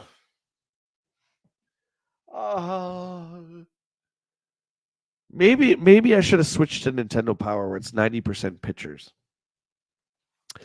Quarterman, my favorite man in the book.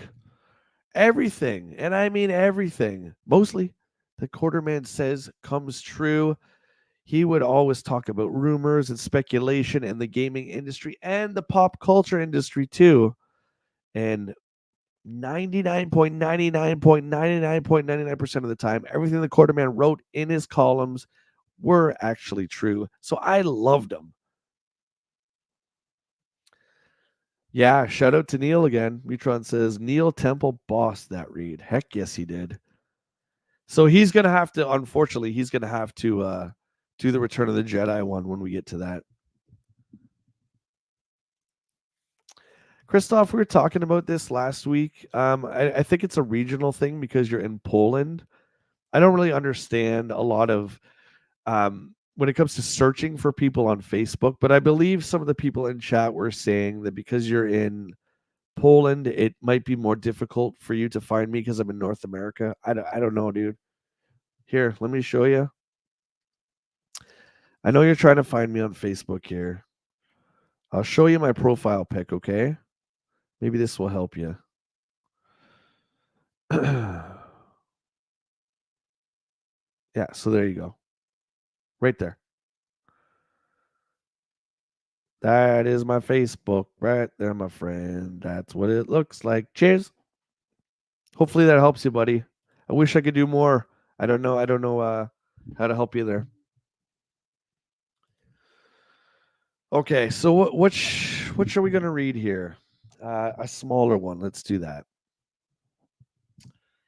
The Atari Panther. So we all know that the Atari Panther eventually became the Atari Jaguar. A lot of the components that were in the Panther became the Jaguar. So let's do the rumor about the Atari Panther. The Atari Panther is rumored to be bringing back a feature not seen since, or before that matter, ColecoVision, a numeric keypad in addition to a joypad. Do you see what I mean? My man, Quarterman, all day long. Because that's exactly what they did with the Jaguar. That controller, love or hate it, does have a numeric keypad. I love you, Quarterman. Where are you now? Where are you now, my friend? More details to come, but perhaps Sega does do it all. Sega representatives in Europe, are refusing to dismiss the possibility of development work on a 32-bit home system, according to a leading trade paper, CTW Joy. What? Another game for that great $300 Super Graphics system. That means there will be a total of about a dozen titles. 6 more are released. 6 more are released. Once 6 more are released.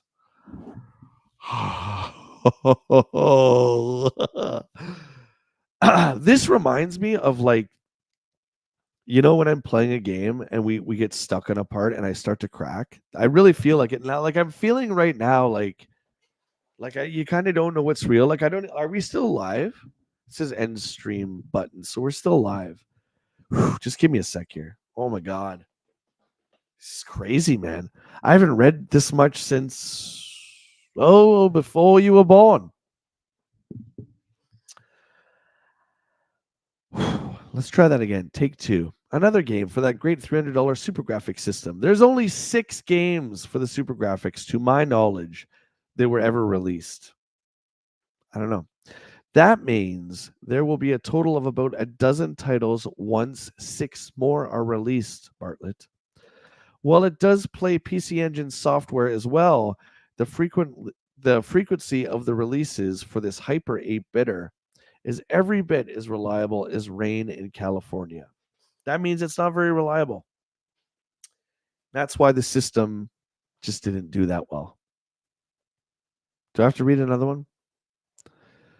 Tell me in the chat, do you want me to read another rumor or should we go on? I'll read one if you want me to, but if you don't want me to, we'll move on. How about I read one once, while you guys decide? Let's do that. The Simpsons will continue their proliferation into video games this summer when Konami introduces American favorite post-nuclear family as a co-op arcade title featuring a Rescue Maggie theme from the 4 players. You can pick Bart, Lisa, Maggie, Homer, and the alter egos scrolling action contest. I'm almost not going to be able to do too much anymore. Acclaim, meanwhile, has big plans for the Simpsons clan with the Super NES card in the works to debut with the system this fall. Acclaim will also hit us with Terminator 2 Judgment Day, where Arnie comes back from the future to help protect Sarah Connor from an even deadlier monster machine key called Key 1000. T1000. Dummies, they can't even write. Look for some exciting news coming soon from American Sammy. All right, just one more HCC. I'm good. We're good. Burger time. That burger looks pretty good. That burger looks pretty good. Raj says, "Hey Jay, I've always wondered this. We all know there are numerous and distinctive accents across the U.S., but what about Canada? Would you say there are distinctive accents across Canada? Yeah. Eastern Canadians.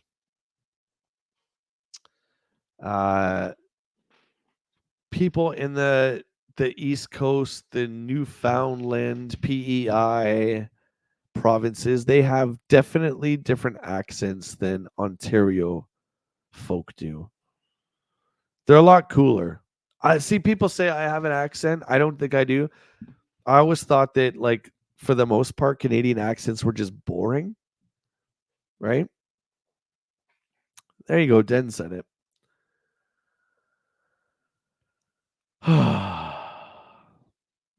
Data East introduces new generations of arcade games. The pitchers, I'll take their word for it. Thunderstorm. I don't remember Thunderstorm, but they have a new chip, the Intel i750 video processor that they're showing off in their new game, Thunderstorm. Data East, always kicking butt. Speaking moistly as Canadian, and they say Ontario and the Western provinces have the same accent. Right, it's just the East Coast that really has the different accents. You're welcome, buddy. Anytime.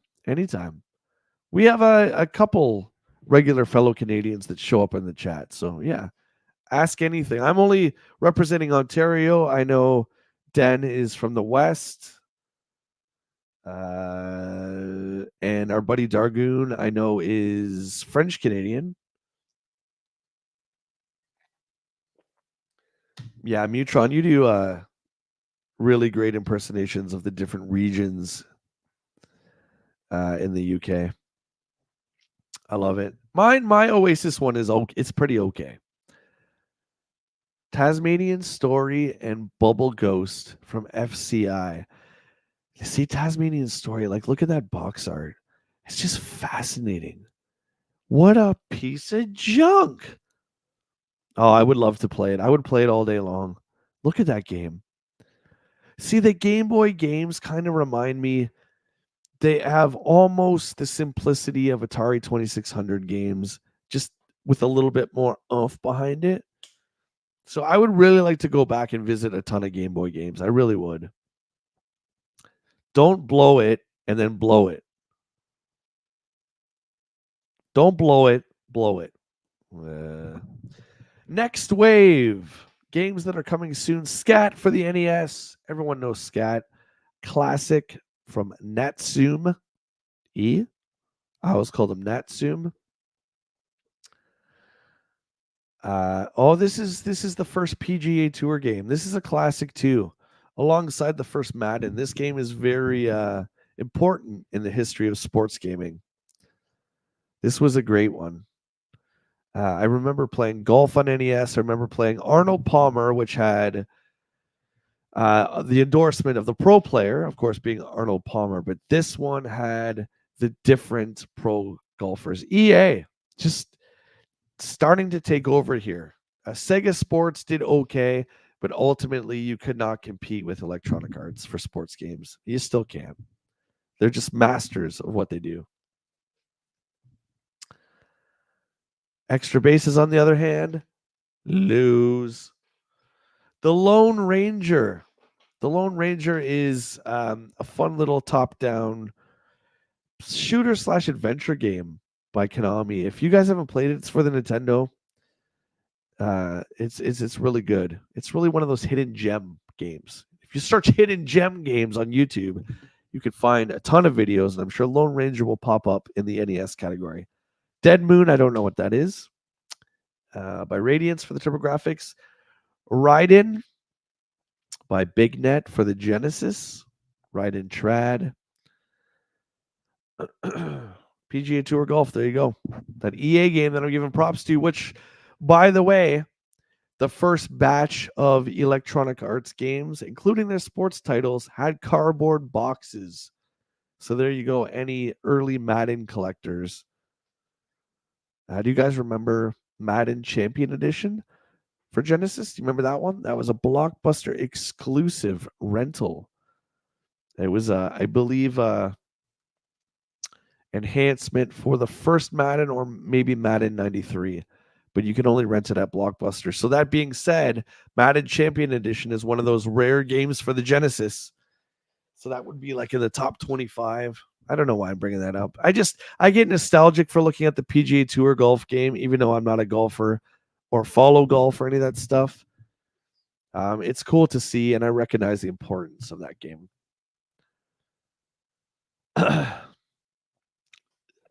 For a lot of issues now, we've been seeing this here. Does my pointer work? Yeah, you see my pointer. Sonic the Hedgehog on Genesis, and we've seen this in many different issues, and they really haven't shown anything on it yet. But it's coming up because we're in the next wave. Battle World for the Neo Geo from SNK, another fighting game. Street Fighter 2. I don't think it's gonna last. I don't think it's gonna do well. For those of you who are Street Fighter fans, you know that the first Street Fighter leaves a lot to be desired. It's pretty clunky. It's pretty bad. Even for back in the day, I think that game was really, really rough. So when Street Fighter 2 came out, the fact that Capcom got a chance to redeem themselves was awesome, and that people actually played it was also awesome because the first one was not good. Street Fighter 2 is obviously it's in the poll today, which, by the way, who's winning?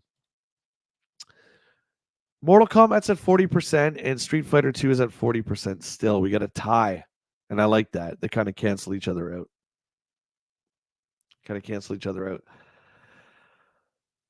Tricks of the trade, we're going to skip. If you guys want to grab your pens and papers to get tricks for Strider and Michael Jackson Moonwalker, please feel free to do so right now. You might have to rewind the videotape, but you can do that. This Crackdown game, not to be mistaken for the Xbox 360 game. Excuse me. Micro gaming? What? Operation C. Did you guys ever play Operation C back in the day? I guess it would be considered the third Contra game. I know Contra Force is often called the third. Technically, I guess Contra Force would be the fourth. But this game, I don't know if this was on the Konami Contra collection or not. I can't remember. But this one was good. Also very different. Micro gaming special. Oh, it's all portable stuff. Okay, we could skip a lot of this. On account of my voice, we'll skip a bit of it. For all you portable guys out there, I apologize if you want me to go through all this. Wiley's Revenge, Mega Man, shout out. And again, we talk about a lot of little things that made EGM. This is one of them.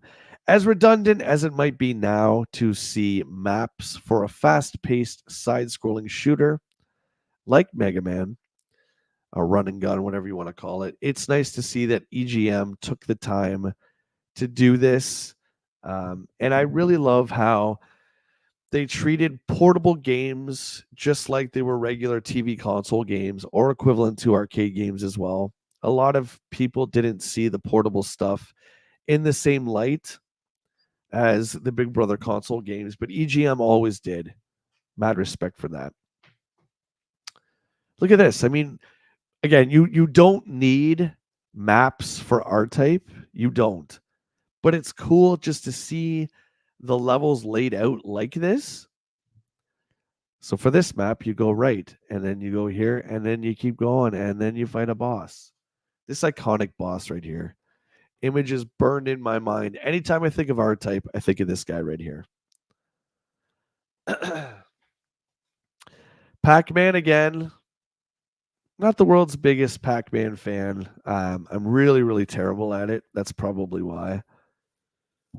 Atari Adventures. How many in the chat?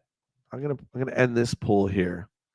So it's a tie. Mortal Kombat and Street Fighter 2 cancel each other out at 40%.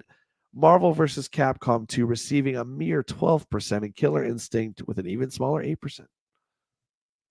I want to know how many had an Atari Lynx. Me. Heck no. Let's start that poll.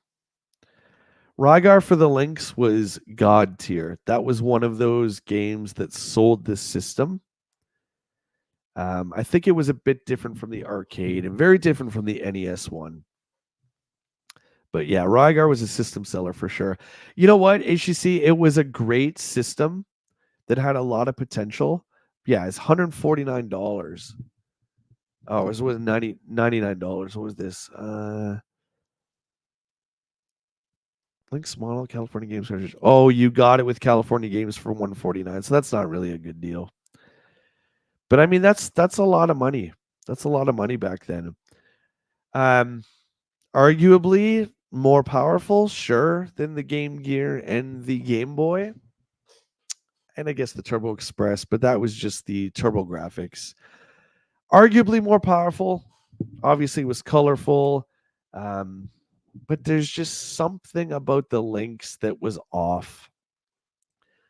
All three of those systems, four if you want to put the Turbo Express in there, all share the same fatal flaw, and that is the draining of the battery. It's just brutal. And you guys know we've talked about this before on the show.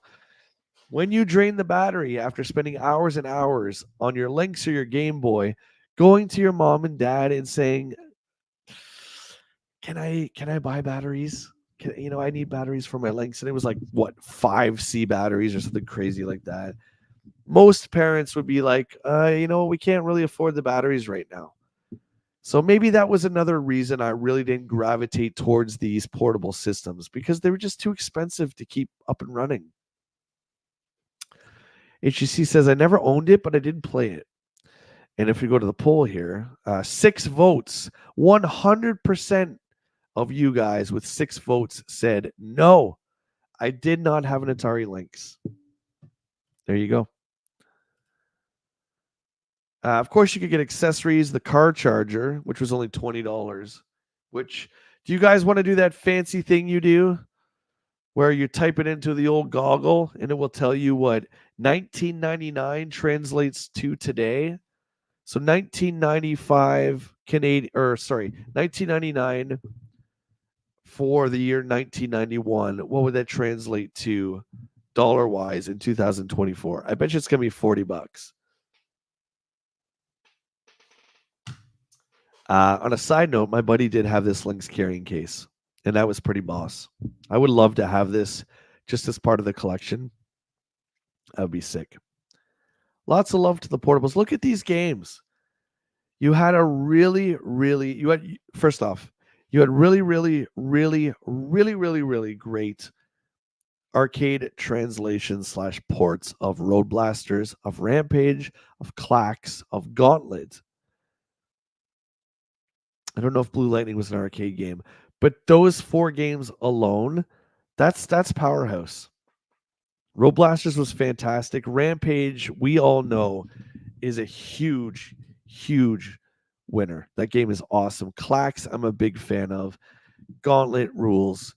So those 4 arcade ports alone, to me, is what separated the Lynx from Game Boy and Game Gear. Zip Funga, what's up, buddy? Buddy out west, we were just talking about different accents in Canada. Good to see you, dude. You're the lone survivor in Twitchland. But good to see you, mate. How you doing? What's 214? 1999? No, it's not. 1999 US dollars in 1991 would be 214 today. Come on.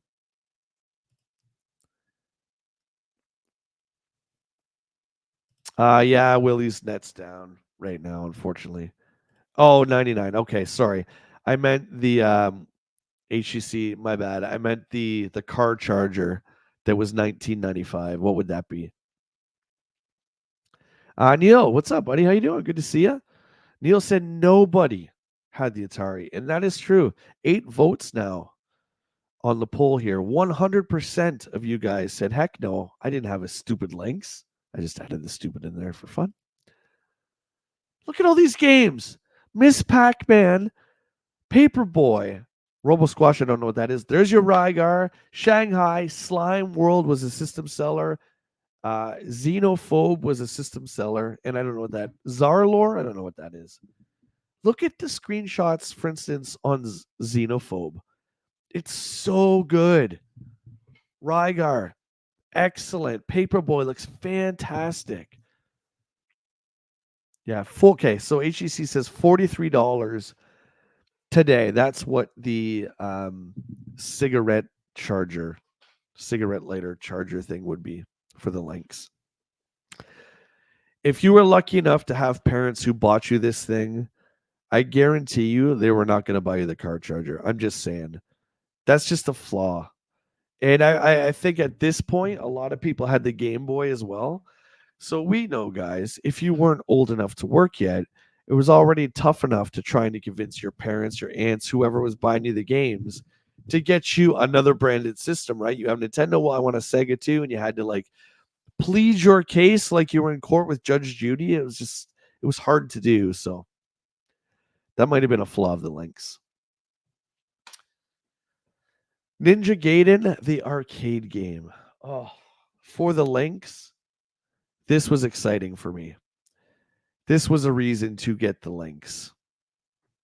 Wasn't a strong enough reason, but the Ninja Gaiden game that we got on the NES was very, very different because of hardware limitations of the Nintendo. We got a very different version of Ninja Gaiden. It's a much better version in my opinion, but this arcade game is still great. But the good thing about the two different versions, so let's just say the Lynx example here versus the NES, is that, sorry, the arcade version and the Lynx version, that was a beat 'em up, and we had a run and gun style on the NES. The NES had such a rich story too in that trilogy. You guys remember Ninja Gaiden? I was actually playing it the other day. I was playing number 2, the Dark Sword of Chaos, which was the only one I ever did finish out of the 3. Such an incredible game, and it holds up today so well, especially now that we've accepted 8, 16-bit, 32-bit pixel art as an art style, a form of gaming now. It holds up and it looks so good. Yeah, and this looks like a pretty decent port of the arcade here on the Lynx. Nice. Here's Cyberball, which was the cover story, and this was also huge news for Lynx owners. Cyberball was pretty big.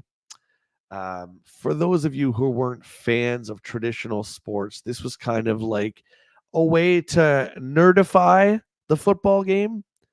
So you kind of felt kind of cool playing it because football is boring. Who likes football that's on in a minute? But this was a way to play it, right? Now we got robots. Robots hitting each other, going after that pigskin or the metal pigskin or whatever the hell it was.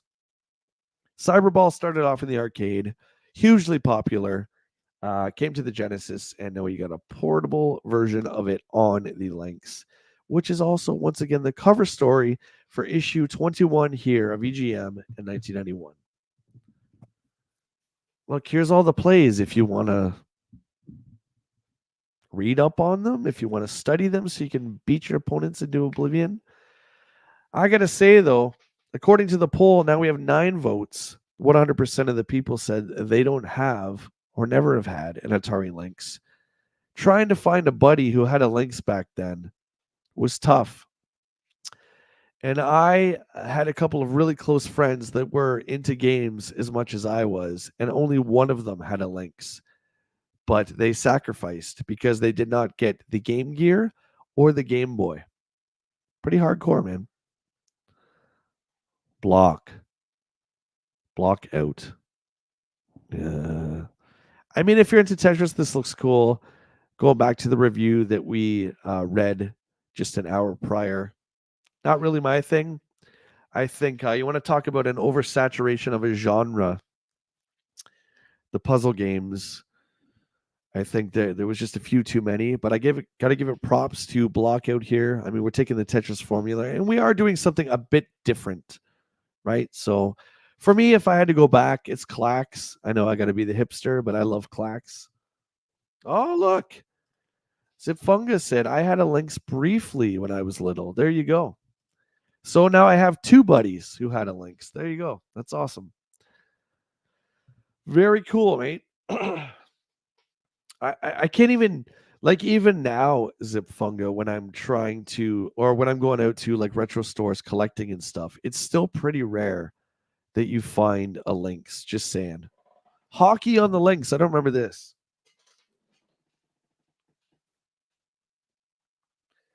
And it looks like it's just hockey. Grab your stick and hit the ice. Realistic gameplay and smooth scrolling. Yeah, it looks like it's just regular hockey. NFL football, hard driving. Wow. I'm impressed. I forgot about hard driving. You guys remember hard driving by Atari, the one that was in the arcade game? It was one where you could actually sit down in the car shaped cabinet and you had the steering wheel. Can't remember if you had a shifter, but you definitely had the brake and the gas. But this was early Polygon. And because of that, you could see, although this is the Lynx translation of the arcade port, you could still see that there's not a lot of detail in the early Polygon stuff, but it didn't matter because we were in 3D and it was such a huge step for video games. Even though the graphics are incredibly primitive, even back then, we still loved it. And oh my God, do I love to talk about video games? I love it. I could do this all day. I love it. I'm glad that you guys are here hanging out with me, talking about all this stuff. We're going on this video game journey together from our humble beginnings at EGM number 1. We're all the way 21 months in to EGM number 21. Here we are. Raj, you take care, mate. Have yourself a good dinner. My schedule will be up. Next week will be a little bit different as I'll be out of town Thursday and Friday, so there won't be any streams, but I'll make it up to you guys. Don't you worry. You have yourself a good end of the weekend. Let us continue here. Stun Runner was another great one. Don't know what Turbo Sub is. Vindicators. Vindicators reminded me of the tank parts in Tron. It was very kind of reminiscent of that, like you were kind of in the game. That's how I saw it. I don't know all the lore for Vindicators. That's just the kind of way I looked at it. Toki was a pretty mid platformer. I don't know what Warbirds is. Look at all these games. There's some bangers here. A lot of Atari heavy hit arcade games like Hydra. Hydra was a fantastic arcade game. We got 720 Robotron, which was just the first of its kind. Although I don't know how you do it on the Lynx. I guess you'd have to use the 4 buttons, like C buttons on a 64 controller. That would be your second stick. Robotron is the successor to that was, what was it called? Smash TV, and then there was Total Carnage, I think was the third one.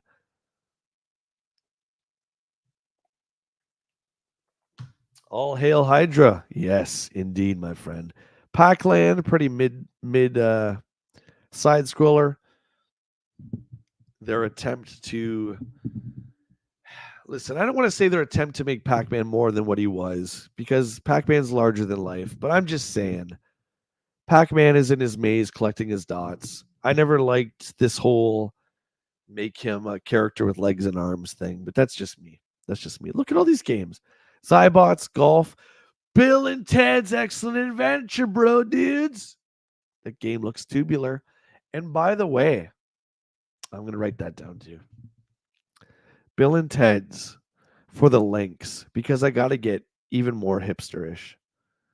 Bill and Ted's on the links. Yeah, because that one already, just from that title screen there, it already looks better than the NES one, which is terrible. I played it lately. It's terrible.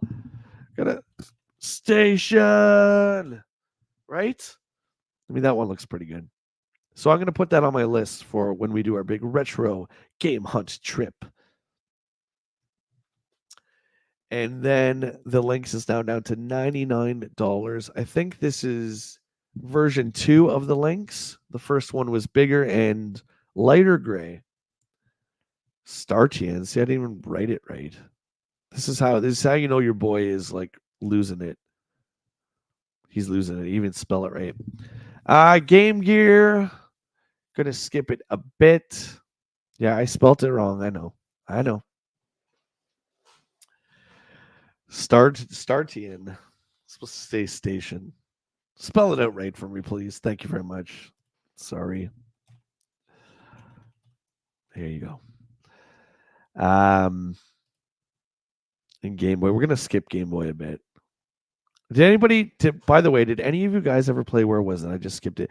Did you guys ever play this weird title here called Hatris? I played the NES one. Did anybody in the chat ever play Hatris? So the hats dropped down like Tetris, but you had to match the different hats with the same. You had to match the different hats. The same ones go together. So all the cowboy hats would go together. All the military hats go together. Did you guys ever play it?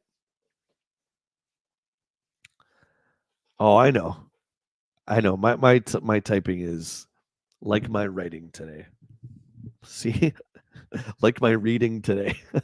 your boy's at a gas here, but he's pushing through. Oh, he's pushing through. Props for doing this. Hey, thanks, buddy. It's not really hard. It's just my voice is just going. It's all good. What about this guy? So we're going to end this poll here. 100% of you said you did not have a Lynx. Not one person in the chat had a Lynx. Did any of you guys have the Turbo Express? The Turbo Express was unique and the first of its kind in that it played the console Big Brother games. So you took the Turbo card for your Turbo Graphics and you would put it in the Turbo Express. You didn't have to buy any separate games, which was a great selling point for your parents. Because Mom, I don't need any extra games. I already have all these games that you got me for Christmas, Mom. This is just a way for me to take it on the road. You won't hear a peep from me, Mom. You can give it to me and I can shut my mouth in the back seat. Sound good? All right, I guess we'll buy a Turbo Express. Never had this one. It was always way too expensive. Even when I started working in 1990, I never saw the value in this. I think it was, I'm going to just take a guess. I think it was over $200. And the screen, look out, the tiny, tiny screen. It was color, great. But the fact that I didn't really care about portable games that much anyway wasn't sweetening the deal. So I never ever got a Turbo Express. And I think throughout all my travels, I've only ever seen a couple of them. Not the greatest. Not the greatest. International outlook. So across the pond, these are games that are coming. Some of them we did get. Some of them were named differently. Some of them just stayed in Japan. Station, Christoph. That's how we say what's up. Or that's how we say good journey or hi or how are you. We say station. Well, that's how Bill and Ted do it in the second movie. So just kind of copying Bill and Ted. Do you guys remember? Did they say station in the third one? Or did that just get like left behind? I don't remember. Veritex and heavy units. I'll give you a heavy unit, heady unit. Don't turn that page, Earthman. We Cryons have your puny planet now. Look at this guy's embarrassing foot. Look at it. Look at this. Horrible. What game is that anyway? The Cryon Conquest. I don't recall this one. Wanders from Yeez by Hudson Soft. I've been corrected over the years. I've told the pronunciation of this particular franchise is called Yeez. I always used to call it Wise because it's a Y. Call it whatever you want. I don't give a lips. I'm going to go back to old school. I'm going to call it Wise. Wise was always a series that I was interested in, but it was on the TurboGrafx CD, which I did not have because it was a bazillion dollars. So, Wise has since then appeared on many different platforms, but I just never was into it for whatever reason. Look at this ad. Video game excitement. The news is out. Everybody looks like Charlie Brown. Video Game Excitement is the premier mail order company for all of your Genesis / Mega Drive games, systems, and accessories. Best service, lowest prices, and the best selection. Speaking Moistly says Wise. There you go. There you go. Yeah, ease just sounds unnatural. I like Wise. You're the only one who agrees with me, buddy. I'm going to tell you that right now because I always get corrected. Everyone says, it's Yeez whenever I say Wise, but there you go. Wonder who you get on the other end of the phone today. Should we call it? What's 212? Everyone in the States? What's the 212 area code? Actually, maybe it's not even the States because they deal in Mega Drive. Anyone know what 212 is? Super Famicom times. Here we go. So, still, the Super Nintendo has not been released in North America. We've had to sit back in North America and look across. And our friends at EGM have given us a glimpse of the future. For the Japanese people have been enjoying their wonderful Super Famicom for months now, and we haven't. We've just been sitting here looking at the pages of EGM, wondering when are we going to get the Super Nintendo? Dragon Quest V, due out in the fall of 1991. Oh, 212 is New York. Oh, call it. Here you go. 212-222-5584. Someone call it. It's now a person in New York. Oh my god. If I if I was younger, I would do like old school Jerky Boys pranks. Hello? Is this the game excitement? Oh my god. Hi. Is that what this place is called? Video game excitement. That's what it's called. That's what this business is called. Video game excitement. All right. Well, someone call it. Go for it. I'm not. I'm not doing it. I will not do it. You cannot make me. Dragon's Lair for the Game Boy. You might as well play with a piece of chalk in the sidewalk. I'm just saying. I'm just saying. No, dude, of course you're not. I'm not using my phone either. Who knows who's going to pick that up? Yeah, who's this? Oh, it's one of them gamers again, eh? Well, we don't work here no more. Okay, I'm going to click on this button now. I'm going to go into my stream with the volume down and see if this whole me giving away a membership to you lovely people. Ah, gift now.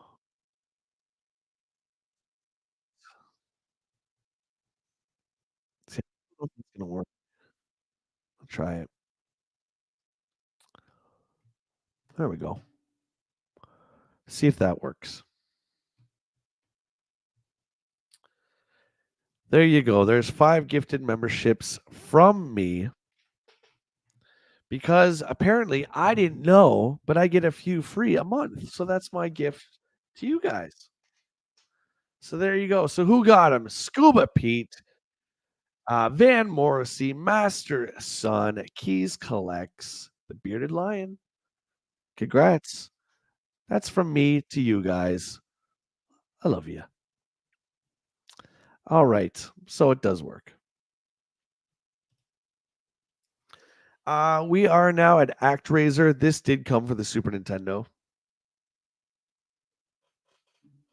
Yeah, I didn't know, Mo. It was our good buddy Jeff. Our good buddy Jeff said that creators get a few memberships that they can give away monthly. I didn't know. So there you go. Anyone play ActRaiser? ActRaiser was a lot of fun. I liked it a lot. There's that Powerball game again. Bonk's Adventure. I don't remember a whole lot of TurboGrafx ads, but we've talked about how my room used to like have a bunch of video game posters everywhere. And this was one that for sure would have been in my room, the TurboGrafx Bonk's Adventure. I mean, just that artwork alone is incredible. Behind the screens at Bulletproof Software. Oh, these are the guys that make Hattress. That wacky Hattress, which did not catch on. I don't know anybody who was into it. Oh, Dan, you looked it up. The phone number now belongs to someone from New Jersey. Interesting. Interesting. Oh my God, I'm not reading all this. I'm not reading the bulletproof stuff. But I gotta say, if you're an RPG player looking for a challenge, you probably know that Genesis is the answer. You might even think you have a great new place to start. You're right. Phantasy Star. Oh, it's Sword of Vermilion. Guys, I can't praise this game enough. Any Phantasy Star 2, 3, or 4 fans out there, you've got to try Sword of Vermilion. It's like the same kind of engine, but you get these side-scrolling battles here. It's such a good game, and it's like a medieval setting. For those of you who are looking for like old school RPGs, I highly recommend trying it. If you have a Nintendo online, it is in the Genesis section. Arcade Alley. There's that Simpsons game from Konami. We talk about this one a lot. This was recently made into an arcade one-up. One of the most beloved arcade games of all time. Shares Ninja Turtles and X-Men in terms of the way it plays. It's a classic beat 'em up, but with a Simpsons coat of paint and humor, and it's just a wonderful game. The EGM $10,000 great giveaway. I think we tried to enter that last week and it didn't work. We tried. Fact File, Indiana Jones and the Last Crusade on Game Boy. Oh, no, that's on NES. There's 2 Last Crusades on Game Boy, made by 2 different companies. Or, sorry, on NES. Did you guys know that? They're both not so great. I'm just saying. They're both not so great. Oh, here's Totally Rad. Oh, there's a Half-Life power-up, Totally Time, Invincibility, Far Out Fire, Wicked Water, Awesome Air, and Excellent Earth. Dude, Station. Amazing. Oh, yeah, look at these bosses. Actually, this game looks pretty cool. So it's a shooter. I've never played this before, but the graphics are sick. And they were talking about it in the reviews in this issue, how great the bosses looked. Like friggin' awesome. The Master System 2. Affordable gaming for the 90s. Look, I'm just saying the Master System didn't really do that great here compared to the numbers of the NES. And although I appreciate the redesign of the Master System 2, and by the way, this console here, you don't see a lot of in the wild. It's kind of like you're still not fixing the problem. The problem is at the end of the Master System life, all you were getting really was ports of Genesis games So just spend the little bit extra of money and buy a Genesis. You know what I mean? It just didn't make a whole lot of sense to me. But there it is. For all you collectors out there, you want something rare to go after? Master System 2 with the built-in Alex Kidd game. Now instead of Safari and Hang On.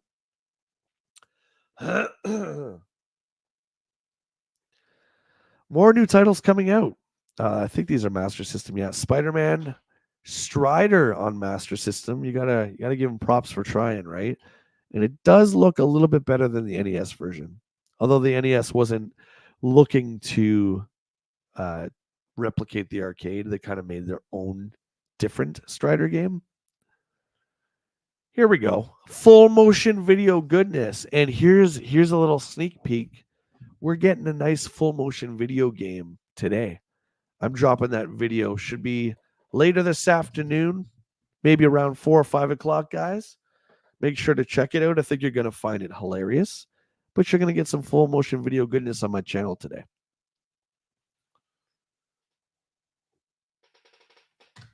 This is Sherlock Holmes, consulting detective. Nice. Hey, Keys, you're welcome. Anytime, my friend. Welcome on in.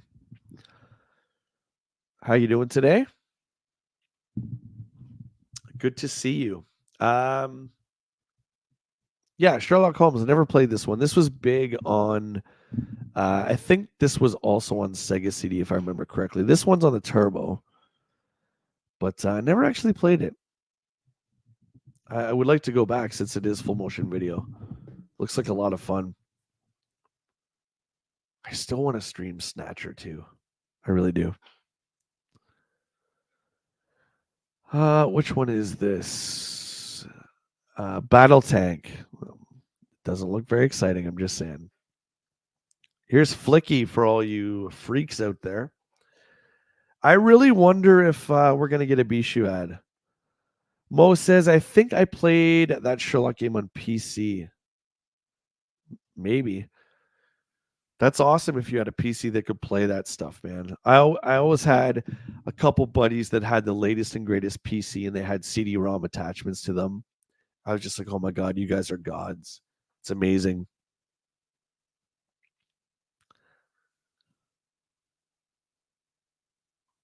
EGM apparently has their own 1-900 number. This is new, I think.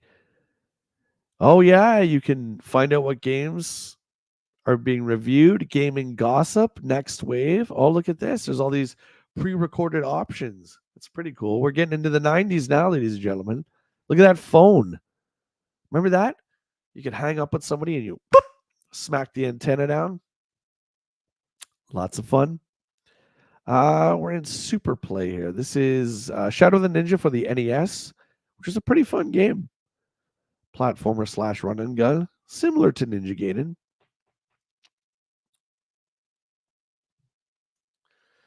Mo says, I spent way too much money making sure my PC could play all the games as soon as I got the job. Oh, man. Good for you, dude. Good for you. There's even working, like it was either I save up a bunch, which, man, my checks were not a lot of money on my first job. I think I was getting $4 an hour as a dishwasher in like 1990. But like every 2 weeks, it was like $80 or something, right? So that would have taken me forever. So I think that's why I kind of just stuck with consoles. Just stuck with consoles. And I got to admire PC games through my friends who had IBMs and Amigas and all that kind of stuff. The end of Castlevania 3. Game over section is always really cool in this magazine because we get the end screens, usually the end boss, and we get to see the ending of a game. This one was hard, man. Every Castlevania game has its own set of challenges, and number 3 was, oh my God, I was grueling. It was grueling. Thank you, Retro Mags, very much. Guys, make sure you check out Retro Mags. Pretty much every old school video game magazine you can think of, they have there. And this is where we get the PDF every week for the show here. So thank you very much, Retro Mags. Digital phone? The future is now, future boy. And we will save the Starcade for next morning coffee as my voice is giving out rapidly. But I want to thank you guys for hanging out with me for morning coffee and going through the pages of EGM number 21. If you guys did enjoy the stream, please remember to throw a like down. If you're not a channel member and you'd like to support the channel, please consider becoming a member as well. There are 3 different tiers that you can subscribe to, and it all benefits the channel, and you get some pretty cool perks, I think. So next week, I'm in the United States on Thursday and Friday shooting. So these streams, I will try my best to do live streams from the road, although I'll be in another country, so I don't know how that's going to work. I might have to wait till I get onto Wi-Fi. But we'll be doing Friday night versus on Saturday night. Okay, and then the week will resume that way. We still doing Chrono Trigger later? No, not today, my friend. No, I've got to finish up that video for you guys today. That takes precedence. So we're going to be finishing up the video that's going to drop today. The Chrono Trigger will be on Wednesday. For sure. And for those of you who didn't see or hear the announcement too, Thursday, July 11th, we'll be starting Thursday night versus, and that will revolve around just gaming. So we're not going to touch the Friday. That will be the toys, but I'll be starting Thursday night versus. So we're going to have tournaments with video games, box art, bosses, anything we can think of in the realms of games. We're going to be doing tier lists and tournaments. It's going to be a lot of fun. That's going to be every Thursday night. Good morning, Ghetto. How you doing, my friend? Good to see you in the chat. Okay, guys, have yourself a good Sunday. Again, do something fun for yourself. And I will see you bright and early Wednesday. And don't forget to check out my new video that will be dropping tonight. You guys are the best. Enjoy the rest of your day. Thank you so much for hanging out with me. And we'll talk to you later. Oh, cheers.